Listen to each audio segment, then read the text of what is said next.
Hi മക്കളെ, നമ്മുടെ ഓണപരീക്ഷയാണ് വരാൻ പോകുന്നത്. ഇപ്പൊ നിങ്ങൾ +2 വന്നിട്ട് ആദ്യത്തെ പരീക്ഷയാണ് എഴുതാൻ പോകുന്നത് അല്ലേ? അപ്പൊ എല്ലാവരും അതിന്റെ ഒരു എക്സൈറ്റ്മെന്റിലാണ്. അപ്പൊ നമ്മൾക്ക് ഇത് ഏതൊക്കെയാണ്, അതായത് കമ്പ്യൂട്ടർ സയൻസിൽ നമുക്ക് ഈ തവണ വരുന്ന, അതായത് ഈ ഓണപരീക്ഷയ്ക്ക് വരുന്ന എത്ര ചാപ്റ്റേഴ്സ് ആണെന്ന് നോക്കാം. ശരിക്കും പറഞ്ഞാൽ ഓരോ സ്കൂളുകളിലും ചില സ്കൂളുകളിൽ 6 ചാപ്റ്റർ ഒക്കെ എടുത്തു കഴിഞ്ഞ്, ചില സ്കൂളിൽ 2 ചാപ്റ്റർ 3 ചാപ്റ്റർ, അങ്ങനെ ഓരോ സ്കൂളുകളിലും ഓരോ എന്താണ് വ്യത്യസ്ത രീതിയിലാണ് ചാപ്റ്റേഴ്സ് പോയിക്കൊണ്ടിരിക്കുന്നത്. എങ്കിലും കമ്പൽസറി ആയിട്ട് നമുക്ക് 4 ചാപ്റ്റർ ആണ് എല്ലാ തവണയും പരീക്ഷ, അതായത് ഓൺ എക്സാമിന് വരുന്നത് 4 ചാപ്റ്റർ ആണ്. അതായത് കമ്പ്യൂട്ടർ സയൻസിന്റെ ആദ്യത്തെ 4 ചാപ്റ്റർ എന്ന് പറയുന്നതാണ്. അതായത് ഫസ്റ്റ് ചാപ്റ്റർ ആണ് structures and pointers. Okay, second chapter എന്ന് പറയുന്നത് ഊപ്പ് ആണ്, object oriented programming language, concept of ഊപ്പ് എന്ന് പറയാം.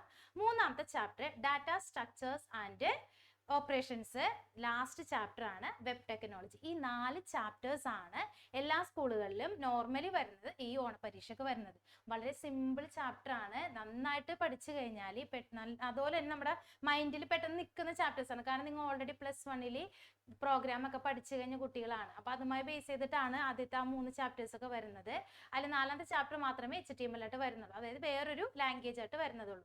ഓക്കെ, അപ്പൊ നമുക്ക് ഏതൊക്കെയാണ് ഈ ഒരു ചാപ്റ്ററിൽ നമുക്ക് ഇമ്പോർട്ടന്റ് ആയിട്ട്, അപ്പൊ ഈ ഒരു വീഡിയോ എന്ന് പറയുന്നത് ഏറ്റവും ഇമ്പോർട്ടന്റ് ടോപ്പിക്കുകൾ മാത്രം കവർ ചെയ്തിട്ടുള്ളതാണ്. അപ്പൊ എല്ലാവരും ഫുൾ ആയിട്ട് വീഡിയോ കാണാം, ക്ലാസ് ശ്രദ്ധിച്ചിരിക്കുക. ഓക്കെ മക്കളെ, അപ്പൊ നമ്മുടെ ഫസ്റ്റ് ചാപ്റ്റർ ആണ് സ്ട്രക്ചേഴ്സ് ആൻഡ് പോയിന്റേഴ്സ് അല്ലെ? Structures and pointers. ഇത് C++ പ്രോഗ്രാമായി റിലേറ്റ് ചെയ്തിട്ടുള്ളതാണ്.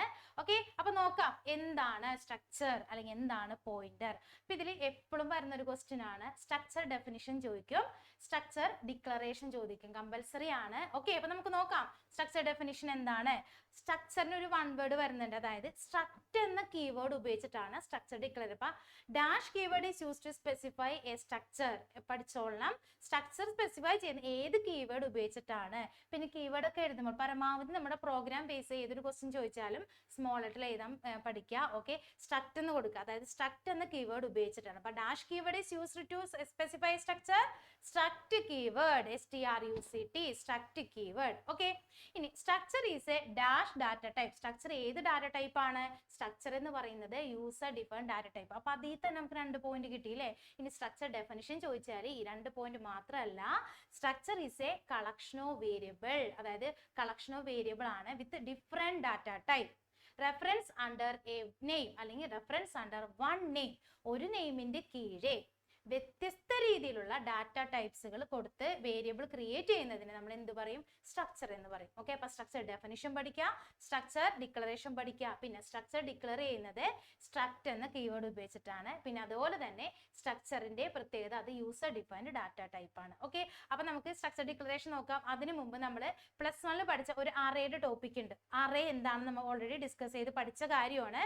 അപ്പൊ അതിലൊരു ക്വസ്റ്റ്യൻ ആണ്, ഈ സ്ട്രക്ചറും അറേയും തമ്മിലുള്ള വ്യത്യാസം ചോദിക്കും. അത് ആ പേരിൽ തന്നെ ഉണ്ട് അല്ലെ? അറേ എന്ന് പറയുന്നത് കളക്ഷൻ ഓഫ് എലമെന്റ് ആണ്, ഇത് കളക്ഷൻ ഓഫ് വേരിയബിൾ ആണ്. ഇപ്പൊ അതാണ് അതിന് ഏറ്റവും ഡിഫറൻസ് എന്ന് പറയുന്നത്. പിന്നെ അതേപോലെ തന്നെ അറേ എന്ന് പറയുന്നത് ഡിറൈവ് ഡാറ്റ ടൈപ്പും സ്ട്രക്ചർ എന്ന് പറയുന്നത് യൂസർ ഡിഫൈൻഡ് ഡാറ്റ ടൈപ്പ്. ഇപ്പൊ നിങ്ങൾക്ക് 3 മാർക്കിന്റെ ഒരു ക്വസ്റ്റ്യൻ ആണ് സാധാരണ ഈ ഡിഫറൻസ് ബിറ്റ്വീൻ സ്ട്രക്ചർ അറേയും ചോദിക്കുമ്പോൾ 3 പോയിന്റ് എഴുതിയാൽ മതി. അപ്പൊ ഇതിൽ 2-3 പോയിന്റ്സ് അധികം ഉണ്ട്. അപ്പൊ നിങ്ങൾക്ക് ഏതാണോ ആ സമയത്ത് ഓർമ്മയിൽ നിൽക്കുന്നത് അല്ലെങ്കിൽ പഠിക്കാൻ എളുപ്പം ഏതാണോ ആ 3 പോയിന്റ് നിങ്ങൾ പഠിച്ചിട്ട് പോകുക. അപ്പൊ അറേ എന്ന് പറയുന്നത് എന്താണ്? ഡിറൈവ് ഡാറ്റ ടൈപ്പ് ആണ്. സ്ട്രക്ചർ എന്ന് പറഞ്ഞാൽ യൂസർ ഡിഫൈൻഡ് ഡാറ്റ ടൈപ്പ് ആണ്. ഇനി collection of element with same type. ഇവിടെ അറേയിൽ സെയിം ടൈപ്പ് ആണെങ്കിൽ സ്ട്രക്ചറിൽ എന്താണ്? ഡിഫറെന്റ് ഡാറ്റ ടൈപ്പ് ആയിരിക്കും. ഓക്കെ, ഇനി അറേയിലെ എലമെന്റുകളെ ആക്സസ് ചെയ്യുന്നത് ഇൻഡെക്സ് അല്ലെങ്കിൽ സബ്സ്ക്രിപ്റ്റ് ഉപയോഗിച്ചിട്ടാണ്, ഇൻഡെക്സ് ഓർ സബ്സ്ക്രിപ്റ്റ്. അതേസമയം സ്ട്രക്ചറിലെ എലമെന്റുകൾ ആക്സസ് ചെയ്യുന്നത് ഡോട്ട് ഓപ്പറേറ്റർ ഉപയോഗിച്ചിട്ടാണ്. ഓക്കെ, നമ്മുടെ സാധാരണ ഡോട്ട് ഓപ്പറേറ്റർ, ഫുൾ സ്റ്റോപ്പ്, ആ ഡോട്ട് ഓപ്പറേറ്റർ ഉപയോഗിച്ചിട്ടാണ് എലമെന്റുകളെ എന്തെന്ന് ആക്സസ് ചെയ്യുന്നത്. ഇനി array structure is possible, structure can contain array element. ഇതാണ് ഡിഫറൻസ് ആയിട്ട് വരുന്നത്. അപ്പൊ ഓക്കെ, അപ്പൊ നമ്മൾ ഈ ഒരു ഇതിൽ പഠിച്ച എന്താണ്? സ്ട്രക്ചർ എന്ന കീവേഡ് ഉപയോഗിച്ചിട്ടാണ്. അതുപോലെ തന്നെ അത് യൂസർ ഡിഫൈൻഡ് ഡാറ്റ ടൈപ്പ് ആണ്. Difference between array and structure പഠിച്ചു. ഓക്കെ, ഇനി നമുക്ക് ഒരു എക്സാമ്പിളോട് കൂടി ഞാൻ എങ്ങനെയാണ് ഒരു സ്ട്രക്ചർ ഡിക്ലെയർ ചെയ്തതെന്ന് പറഞ്ഞുതരാം. 2 തരത്തിലുള്ള, ഇത് പ്രീവിയസ് ഇയർ ക്വസ്റ്റ്യൻ ആണ് മക്കളെ. Write structure definition for structure containing the following: book number, book name, price. Okay, നിങ്ങൾക്ക് ഡാറ്റ ടൈപ്പ് എല്ലാവർക്കും അറിയാലോ. അതായത് ഒരു കുട്ടിയുടെ ഏജ് അല്ലെങ്കിൽ ഒരു കുട്ടിയുടെ നെയിം, ഒരു കുട്ടിയുടെ കുട്ടിയുടെ ഡേറ്റ് ഓഫ് ബർത്ത്, അത് ഓരോന്നും അതെ ഒരു സ്റ്റുഡന്റിന്റെ അല്ലെ, ഒരു സ്റ്റുഡന്റിന്റെ നെയിം എന്ന് പറയുമ്പോൾ അതിന് ഉപയോഗിക്കുന്ന ഡാറ്റ ടൈപ്പ് ആണ് ക്യാർ. അതെല്ലാവർക്കും അറിയാം, ക്യാർ എന്ന് പറയുന്നതാണ് നെയിമിന് ക്യാരക്ടേഴ്സിന് യൂസ് ചെയ്യുന്നത്. അതേസമയം ഒരു കുട്ടിയുടെ ഏജ് ആണെങ്കിൽ ക്യാർ യൂസ് ചെയ്യേണ്ട കാര്യമില്ല, നമ്പർ ആണ്, അതിന് നമ്മൾ ഇൻഡ് യൂസ് ചെയ്യും. ഇനി ഒരു കുട്ടിയുടെ വെയിറ്റോ ഹൈറ്റോ മെഷർ ചെയ്യാനാണെങ്കിലോ നമ്മളവിടെ പോയിന്റ് വരും ഇല്ലേ, 5.6 ഹൈറ്റ് എന്നൊക്കെ നമ്മൾ അങ്ങനെയല്ലേ മെഷർ ചെയ്യുള്ളൂ. അപ്പൊ അങ്ങനെ മെഷർ ചെയ്യുമ്പോൾ അവിടെ വേണ്ടത് ഫ്ലോട്ട് ആണ്. അപ്പൊ പോയിന്റ് ഉള്ള സംഖ്യകളാണെങ്കിൽ ഫ്ലോട്ട്, പോയിന്റ് ഇല്ലാത്ത നമ്പേഴ്സ് ആണെങ്കിൽ ഇൻഡ്, ഇനി ക്യാരക്ടേഴ്സ് ആണെങ്കിൽ എന്ത് ക്യാർ യൂസ് ചെയ്യും. ഇതൊക്കെ നമ്മൾ ഓൾറെഡി പഠിച്ചു കഴിഞ്ഞ കാര്യമാണ്. അപ്പൊ ഇവിടെ സ്ട്രക്ചർ ഡിക്ലെയർ ചെയ്യും. ഓക്കെ, അപ്പൊ ഇവിടെ സ്ട്രക്ചറിൽ തന്നിരിക്കുന്ന കണ്ടന്റുകൾ നോക്കാം. ബുക്കിന്റെ നമ്പർ, ബുക്ക് നെയിം, പിന്നെ ബുക്കിന്റെ പ്രൈസ് ആണ് തന്നിരിക്കുന്നത്. ഇത് പ്രീവിയസ് ഇയർ ക്വസ്റ്റ്യൻ ആണ്. അപ്പൊ ഒന്നുകൂടി പറയുന്നുണ്ട്. അപ്പൊ നോക്കാം, ഫസ്റ്റ് തന്നെ ചെയ്യേണ്ടത് സ്ട്രക്ട് എന്ന കീവേഡ് കൊടുക്കുക. ഇനി സ്ട്രക്ചറിന്റെ പേര്, ബുക്ക് എന്ന് പറയുന്നത് ഈ തന്നിരിക്കുന്ന സ്ട്രക്ചറിന്റെ പേരാണ്. അപ്പൊ സ്ട്രക്ട്, സ്ട്രക്ചർ നെയിം, അതാണ് സിൻടാക്സിൽ വരുന്നത്. സ്ട്രക്ചർ ഡെഫിനിഷൻ സിൻടാക്സ് ആണ്. സ്ട്രക്ട് എന്ന കീവേഡ് കൊടുക്കുക. ഈ ബുക്ക് എന്ന് പറയുന്നത് എന്തായിരിക്കും, സ്ട്രക്ചറിന്റെ പേരാണ്. അപ്പൊ struct, structure name, then brace open ചെയ്യുക. ബ്രേസ് ഓപ്പൺ ചെയ്തിട്ട് നമുക്ക് തന്നിരിക്കുന്ന ക്വസ്റ്റ്യനിൽ തന്നിരിക്കുന്ന എല്ലാ കണ്ടന്റുകളും നോക്കുക. ബുക്ക് നമ്പർ ആണ്. ഇവിടെ ബുക്ക് നമ്പർ എന്ന് പറയുമ്പോൾ ചെറിയ നമ്പർ ആയിരിക്കില്ല, വലിയ നമ്പർ ഒക്കെ ഉണ്ടാവും ബുക്കിന്. അപ്പൊ അതുകൊണ്ട് ലോങ് എന്ന് കൊടുത്തു. അതിന് പകരം നമുക്ക് ഇൻഡ് എന്നും കൊടുക്കാം. അപ്പൊ ആദ്യം ഡാറ്റ ടൈപ്പ് കൊടുക്കുക, വേരിയബിളിന്റെ പേര് കൊടുക്കുക. ഇതിൽ നിന്ന് നിങ്ങൾ എന്ത് പഠിച്ചോളാം, സിൻടാക്സ് പഠിച്ചോളാം. ലോങ് എന്ന് പറയുന്നത് ഡാറ്റ ടൈപ്പ്, ബുക്ക് നമ്പർ എന്ന് പറയുന്നത് വേരിയബിൾ നെയിം ആണ്. ദെൻ ബുക്കിന്റെ പേര്, പേരെന്ന് പറയുമ്പോൾ ക്യാറ് ബുക്ക് നെയിം. പിന്നെ ക്യാറ് കൊടുക്കുമ്പോൾ മസ്റ്റ് ആയിട്ടും സൈസ് കൊടുത്തിരിക്കണം, സൈസ് കൊടുക്കുക. ഇപ്പൊ ഇവിടെ 50 കൊടുത്തു. ഓക്കെ, ദെൻ പ്രൈസ് എന്ന് പറയുമ്പോൾ അവിടെ പോയിന്റ് വരാം. അപ്പൊ അവിടെ എന്ത് കൊടുത്തു, ഫ്ലോട്ട്, പ്രൈസ് കൊടുക്കുക. ഇനി സ്ട്രക്ചറിന് മാത്രമുള്ള ഒരു പ്രത്യേകതയാണ്, സ്ട്രക്ചർ എപ്പോഴാണോ അവസാനിക്കുന്നത് ബ്രേസ് ക്ലോസ് ചെയ്തതിന് ശേഷം സെമിക്കോളം നിർബന്ധമായി വിട്ടിരിക്കണം. കണ്ട അവിടെ സെമിക്കോളം കൊടുത്തിരിക്കണ്ട. ഇതാണ് സ്ട്രക്ചർ ഡിക്ലറേഷൻ. ഇത് വളരെ ഇമ്പോർട്ടന്റ് ആണ്, ഷുവർ ക്വസ്റ്റ്യൻ ആണ്. ഒരു സ്ട്രക്ചർ ഡിക്ലെയർ ചെയ്യുന്നത് എങ്ങനെ, സ്ട്രക്ചർ എന്ന കീവേഡ് കൊടുക്കുക, സ്ട്രക്ചറിന്റെ നെയിം, സ്ട്രക്ചർ നെയിം, ദെൻ അപ്പൊ തന്നെ ബ്രേസ് ഓപ്പൺ ചെയ്യുക. നമുക്ക് വേണ്ട ഡാറ്റ ടൈപ്പ്, വേരിയബിളിന്റെ പേര്, സെമിക്കോളൻ, എത്ര എണ്ണം ഉണ്ടോ അതെല്ലാം ബ്രേസിന്റെ ഉള്ളിൽ കൊടുത്തിട്ട് ആ ബ്രേസ് ക്ലോസ് ചെയ്ത് സെമിക്കോളൻ കൊടുക്കുക. ഓക്കെ, രണ്ടാമതൊരു എക്സാമ്പിൾ തന്നിട്ടുണ്ട്. Item number, item name, price, monthly sales for last 4 months. കണ്ടാ അവിടെ ലാസ്റ്റ് 4 months എന്ന് പറഞ്ഞ അഡീഷണൽ ആയിട്ട് സംഭവം തന്നിട്ടുണ്ട്. അപ്പൊ നോക്കി നമുക്ക് എന്താണെന്ന് നോക്കാം. അതായത് ഇവിടെ സ്ട്രക്ചറിന്റെ പേര് തന്നിരിക്കുന്ന ഐറ്റം ആണ്, എല്ലാം ഐറ്റം ആണ്, ഐറ്റം നെയിം. അപ്പൊ നമ്മ ക്വസ്റ്റ്യനിൽ ചിലപ്പോൾ തരില്ല, സ്ട്രക്ചറിന്റെ പേര് തരില്ല. അപ്പൊ നമ്മൾ ക്വസ്റ്റ്യൻ വായിച്ചിട്ട് അതിന് റിലേറ്റഡ് ആയിട്ടുള്ള പേരിടാം. സ്ട്രക്ട് ഇവിടെ ഐറ്റം എന്ന് കൊടുത്തു. ദെൻ ബ്രേസ് ഓപ്പൺ ചെയ്തു. ദെൻ ഐറ്റം നമ്പർ ആണ്. അപ്പൊ അതിന് int item number semicolon, then item name, char item name കൊടുത്തു, സൈസ് കൊടുത്തു. ദെൻ പ്രൈസ് ഫ്ലോട്ടിൽ കൊടുക്കുക, പ്രൈസ് കൊടുത്തു. Then monthly sales for last 4 months, monthly sales ആണ്. സെയിൽസ് എന്ന് പറയുമ്പോൾ എമൗണ്ട് ആണ്. അപ്പൊ അവിടെ ഇൻഡ് കൊടുത്തു, സെയിൽസ്. അവിടെ എന്ത് ചെയ്തിട്ടുണ്ട്, സ്ക്വയർ ബ്രാക്കറ്റിൽ 4 എന്ന് കൊടുത്തിട്ടുണ്ട്. അപ്പൊ അവിടെ എന്തായി മാറും, അറയായി മാറും. കാരണം നമുക്ക് ഓൾറെഡി നമുക്ക് ക്യാറിന് മാത്രം സൈസ് പഠിച്ചിട്ടുള്ളൂ ഇല്ലേ, ബാക്കി ഫ്ലോട്ടിനോ അല്ലെങ്കിൽ ഇൻഡിനൊക്കെ നമ്മൾ സൈസ് ഇട്ട് കഴിഞ്ഞാൽ അവിടെ എണ്ണം കൂടുന്നതിന്റെ മാറിയെന്ന് പറയപ്പ അറിയോ സ്ട്രക്ചറായി മാറും അവിടെ. കേട്ടോ, 4 months ക്വസ്റ്റ്യൻ തന്നിട്ടുണ്ട്. അപ്പൊ അവിടെ ഇൻഡ് സെയിൽസ് 4 എന്ന് കൊടുക്കുക. അപ്പൊ അവിടെ 4 months നമുക്ക് സെയിൽസ് കൊടുക്കാൻ പറ്റും. അപ്പൊ അവിടെ എന്ത് അറയായി മാറി. ഈ 2 രീതിയിലാണ് നമുക്ക് സ്ട്രക്ചർ ഡിക്ലെയർ ചെയ്യേണ്ടത്. അറയായിട്ട് നമുക്ക് ഡിക്ലെയർ ചെയ്യാം, അറിയില്ലാതെ ക്വസ്റ്റ്യൻ ബേസ് ചെയ്തിട്ടായിരിക്കും സ്ട്രക്ചർ നമ്മൾ ഡിക്ലെയർ ചെയ്യേണ്ടത്. ഓക്കെ, ക്ലിയർ ആയില്ലേ മക്കളെ? ഓക്കെ, ഇനി നമുക്ക് അടുത്ത ടോപ്പിക്കാണ് നമ്മുടെ പോയിന്റേഴ്സ് വരുന്നൊരു ക്വസ്റ്റ്യൻ ചെയ്യാം. അപ്പൊ പോയിന്റർ എന്താന്ന് പഠിക്കണം. പോയിന്റർ എന്ന് പറഞ്ഞാൽ എന്താണ്, pointer is A variable. Pointer എന്ന് പറയുന്നത് എന്താണ്, ഒരു വേരിയബിൾ ആണ്. that can hold address of another memory location. അതായത് ഇപ്പൊ നമ്മൾ സാധാ ഒരു പോയിന്റർ വേരിയബിൾ, നമുക്ക് സാധാ ഒരു വേരിയബിൾ നമ്മൾ ഡിക്ലെയർ ചെയ്യുന്നത് എങ്ങനെയായിരിക്കും, സാധാ വേരിയബിൾ ഡിക്ലെയർ ചെയ്യുന്നത് ഇൻഡ് എ. ഇത് സാധാ നോർമൽ ഒരു വേരിയബിൾ ആണ്. ഇതാണ് സാധാ ഒരു വേരിയബിൾ. ഇതിന് പ്രത്യേകത വേറെ പോയിന്റർ ആക്കാനായിട്ട് സ്റ്റാർ എന്നുള്ള സിമ്പിൾ അങ്ങോട്ട് ഇട്ട് കൊടുത്താൽ മതി. സിമ്പിൾ ആയിട്ട് ചെയ്യുന്ന കാര്യമുള്ളൂ. ഈ എയുടെ ഫ്രണ്ടിൽ എന്തിട്ട് കൊടുക്കുക, നമ്മുടെ സ്റ്റാർ ആസ്ട്രിക് സിമ്പിൾ ഇട്ട് കൊടുത്താൽ അത് എന്തായി, പോയിന്റർ ആയി. ഇനി എന്താണ് പ്രത്യേകത, പോയിന്ററിന് 2 തരത്തിലുള്ള ഓപ്പറേറ്റേഴ്സ് ഉണ്ട്. ഒന്ന് സ്റ്റാർ ഉണ്ട്, പിന്നെ ഒന്ന് ആംപർസാൻഡ് ഉണ്ട്. നമ്മുടെ കീബോർഡിലെ ആൻഡ് സിമ്പിൾ ആണ് ഇത്. കീബോർഡിലെ ഇൻഡു സിമ്പിൾ, ഇത് കീബോർഡിലെ ആൻഡ് സിമ്പിൾ എന്ന് പറയും. ഈ 2 പോയിന്ററിന്റെ ഓപ്പറേറ്റേഴ്സ് ആണ്. ഇതിന് 2നും പ്രത്യേകതകൾ ഉണ്ട്. അതായത് നമ്മൾ സ്റ്റാർ പി ആണ് കൊടുക്കുന്നെങ്കിൽ അല്ലെങ്കിൽ സ്റ്റാർ എ ആണ് കൊടുക്കുന്നതെങ്കിൽ ആ തന്നിരിക്കുന്ന പിക്ക് ഒരു വാല്യൂ ഉണ്ടാവും. അതായത് പി ഈക്വൽ ടു 5, പിയുടെ വാല്യൂ 5 ആണ്. ഓക്കെ, ദെൻ ഞാൻ സ്റ്റാർ പി ആണ് കൊടുക്കണമെന്നുണ്ടെങ്കിൽ കറക്റ്റ് പി എന്നുള്ളത് ഡിസ്പ്ലേ ചെയ്യും. സ്റ്റാർ പി എടുക്കുമ്പോൾ കറക്റ്റ് പിയുടെ വാല്യൂ ആയ 5 എന്ത് ഡിസ്പ്ലേ ചെയ്യും. അതേസമയം ഈ പിയുടെ ഫ്രണ്ടിൽ നമ്മൾ ആംബർസാൻ ഇട്ട് കൊടുത്തു കഴിഞ്ഞാൽ ഈ 5 ആയിരിക്കില്ല ഡിസ്പ്ലേ ചെയ്യുന്നത്. 5-ന് നമ്മുടെ കമ്പ്യൂട്ടറിൽ ഒരു അഡ്രസ് ഉണ്ടാകും.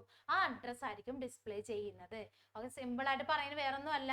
പോയിന്റേഴ്സ് എന്ന് പറഞ്ഞാൽ pointer is A variable that can hold address of another memory location. അതായത് മെമ്മറി ലൊക്കേഷന്റെ അഡ്രസ് ഹോൾഡ് ചെയ്യാൻ ഉപയോഗിക്കുന്ന ജസ്റ്റ് ഒരു വേരിയബിൾ ആണ് പോയിന്റർ എന്ന് പറയുന്നത്. ഓക്കെ, അപ്പൊ വേറെ പോയിന്റർ ഡിക്ലെയർ ചെയ്യണമെന്നുണ്ടെങ്കിൽ എന്ത് ചെയ്യണം? തന്നിരിക്കുന്ന വേരിയബിളിന്റെ ഫ്രണ്ടിൽ സ്റ്റാർ കൊടുക്കുക. ഓക്കെ, അപ്പൊ അത്രേ അറിയാം. നേരെ നമ്മുടെ ക്വസ്റ്റ്യനിലേക്ക് പോവാ. Give int star P. അപ്പൊ പി എന്നുള്ളത് എന്താണ്? നമ്മുടെ പോയിന്റർ ആണ് പറഞ്ഞേക്കുന്നത്. അതായത് സ്റ്റാർ പി അല്ലേ? സ്റ്റാർ പി എന്ന് പറഞ്ഞാൽ അപ്പൊ തന്നെ നിങ്ങൾക്ക് മനസ്സിലാവണം പി എന്നുള്ളത് എന്താണ്? പോയിന്റർ വേരിയബിൾ ആണ്. Then X equal to 35. X equal to 35 കൊടുത്തിട്ടുണ്ട്. അപ്പൊ 5 എന്നോ 35 ഇഷ്ടമുള്ള വാല്യൂസ് കൊടുക്കുക. എക്സ് ഈക്വൽ ടു 35 കൊടുത്തു. Then P equal to ampersand X. P equal to ampersand X എന്നാ പറഞ്ഞിരിക്കുന്നത്. അപ്പൊ പിയിലേക്ക് 35 ആണോ വരുന്നത്? നെവർ, ഒരിക്കലും വരില്ല. കാരണം എക്സ് എന്ന് പറയുകയാണെങ്കിൽ 35 കയറും. പക്ഷെ എക്സിന് ഫ്രണ്ടിൽ എന്തുണ്ട്? ആംബർസാൻ ഉണ്ട്. ആംബർസാൻ എന്ന് പറയുമ്പോൾ ഈ എന്തായിരിക്കും പറഞ്ഞാൽ ഈ 35ന്റെ അഡ്രസ് ആയിരിക്കും പറഞ്ഞത്. അപ്പൊ നമുക്ക് അറിയാൻ പറ്റില്ല, സിസ്റ്റത്തിന് മാത്രമേ അറിയാൻ പറ്റുള്ളൂ. അപ്പൊ എന്ത് വരും ഇവിടെ? ഈ പിയിലേക്ക് അഡ്രസ് ഓഫ് 35ന്റെ അഡ്രസ് ആയിരിക്കും വരുന്നത്. അപ്പൊ അഡ്രസ് കിടക്കുന്നുണ്ട്. ഇനി what is the value of star P? പക്ഷെ അവര് പ്രിന്റ് ചെയ്യാൻ പറഞ്ഞിരിക്കുന്നത് വാല്യൂ ഓഫ് സ്റ്റാർ പി ആണ്. അപ്പൊ ഇവിടെ അഡ്രസ് ആണ് കിടക്കുന്നത്. ആ അഡ്രസ് 35ന്റെ അഡ്രസ് പിയിലേക്ക് വന്നിട്ടുണ്ട്. അപ്പൊ ആ അഡ്രസ് മാറി ഇവിടെ എന്ത് വരും? Star P. അപ്പൊ നേരെ 35 വരും. ഓക്കെ, അപ്പൊ ആൻസർ എന്താണ്? 35 ആണ്. വേറെ ഒന്നും ചിന്തിക്കേണ്ട കാര്യമില്ല. അതായത് അപ്പൊ പോയിന്റർ എന്ന് പറയുമ്പോൾ ഒരു വേരിയബിൾ ആണ് that can hold address of memory location. അപ്പൊ ഇവിടെ നമുക്ക് രണ്ട് തരത്തിലുള്ള ഓപ്പറേറ്റേഴ്സ് ആണുള്ളത്. ഒന്ന് സ്റ്റാറും പിന്നെ ഒന്ന് ആംബർസാൻ. സ്റ്റാർ കൊടുത്തു കഴിഞ്ഞാൽ എന്തായിരിക്കും ഡിസ്പ്ലേ ചെയ്യുന്നത്? കറക്റ്റ് വാല്യൂ സ്റ്റാർ കൊടുത്താൽ ഡിസ്പ്ലേ ചെയ്യും. ആംബർസാൻ ആണെന്നുണ്ടെങ്കിൽ അതിന്റെ അഡ്രസ് ആയിരിക്കും എന്ത് ചെയ്യുന്നത്? റിട്ടേൺ ചെയ്യുന്നത്. ഓക്കെ, അടുത്ത ക്വസ്റ്റ്യൻ ആണ് the arrow operator is used four accessing dash. താഴെ ഓപ്ഷൻസ് ആണ്. ഇതൊക്കെ 1 വേർഡ് പ്രീവിയസ് ഇയർ ക്വസ്റ്റ്യൻസ് ആണ് കേട്ടോ. അതായത് ആരോ ഓപ്പറേറ്റർ എന്തിനാണ് യൂസ് ചെയ്യുന്നത്? It is used four structure element using structure pointer variable. അതായത് വേറെ ഒന്നിനുമല്ല ആക്സസ് ചെയ്യുന്നത്. Operator is used four accessing structure element. Structure element എന്ത് ചെയ്യാനായിട്ടാണ്? ആക്സസ് ചെയ്യാൻ.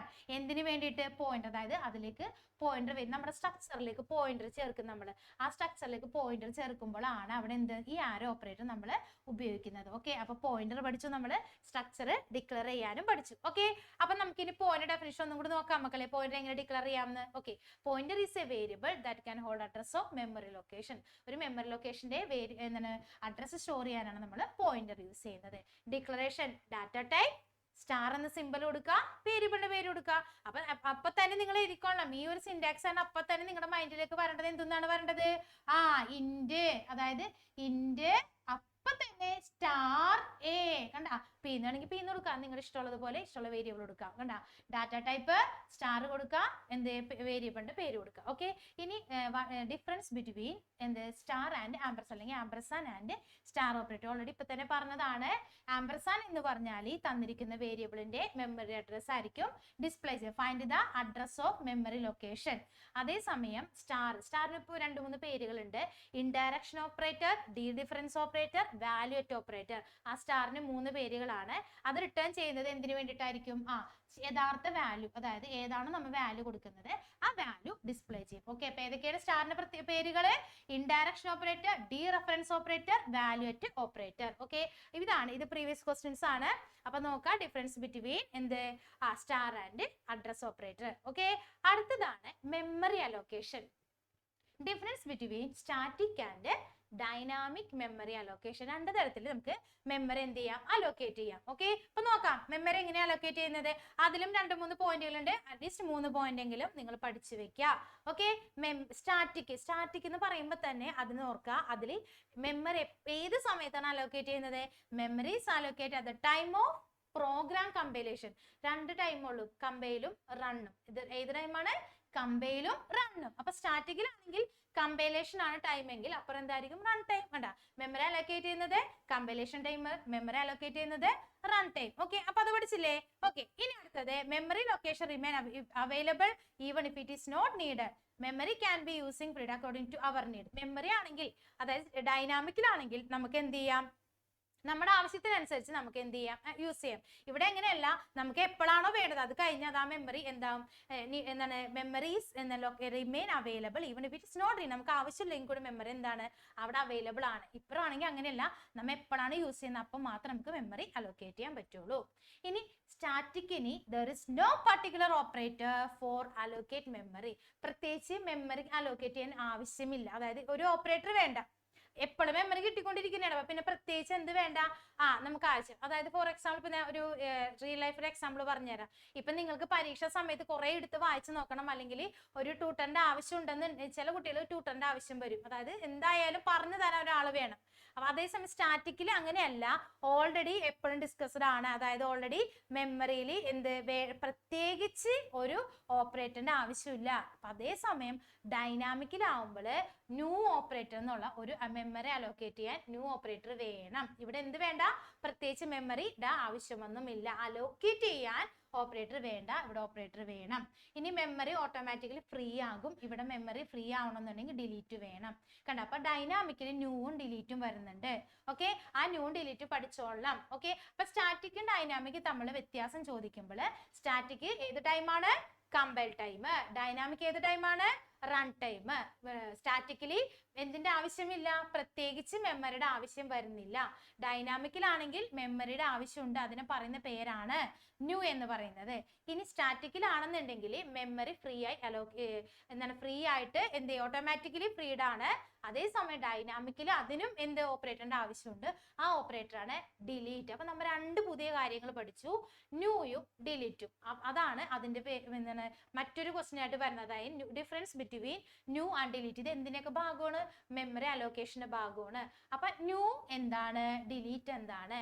ന്യൂ എന്ന് പറയുമ്പോൾ പുതിയതാണെന്ന് എല്ലാവർക്കും അറിയാം. ഡിലീറ്റ് എന്ന് പറഞ്ഞാൽ കളയാനാണെന്ന് അറിയാം, ഇല്ലേ? ന്യൂ എന്ന് പറഞ്ഞാൽ നമ്മുടെ മെമ്മറി അലോക്കേറ്റ് ചെയ്യാനാണ്.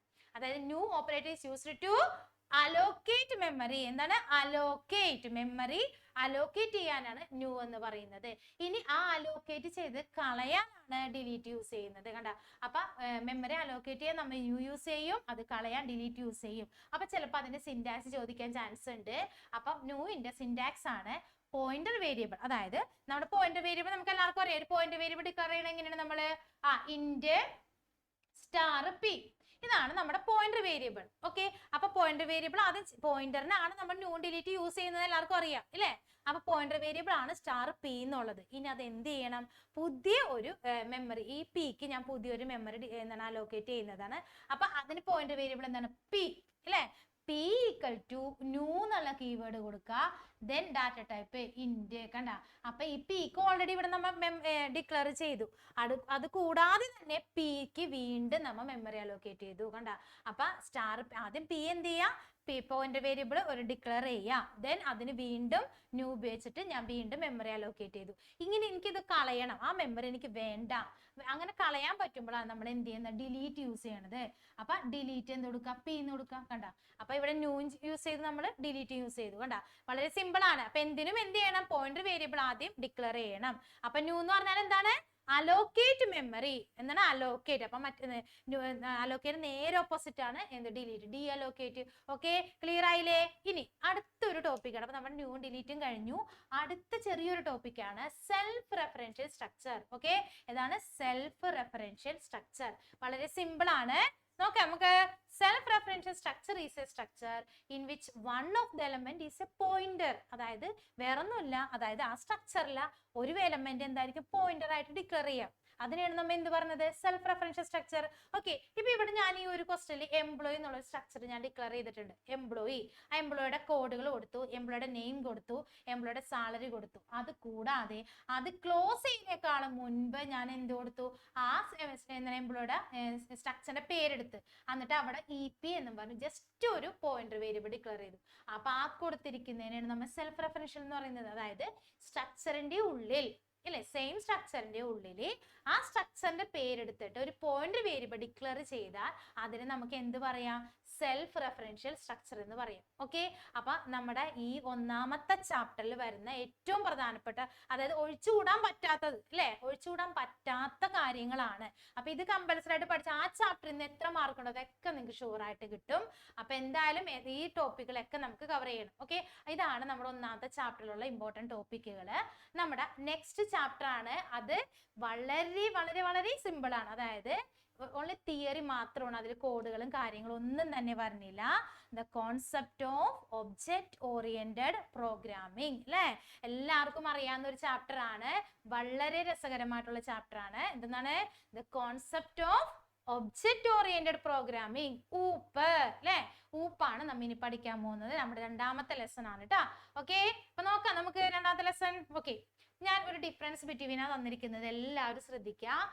പോപ്പ് ആൻഡ് ഊപ്പ്, ആ പേര് തന്നെ ഒരു രസമല്ലേ, പോപ്പ് ഊപ്പ് അല്ലേ.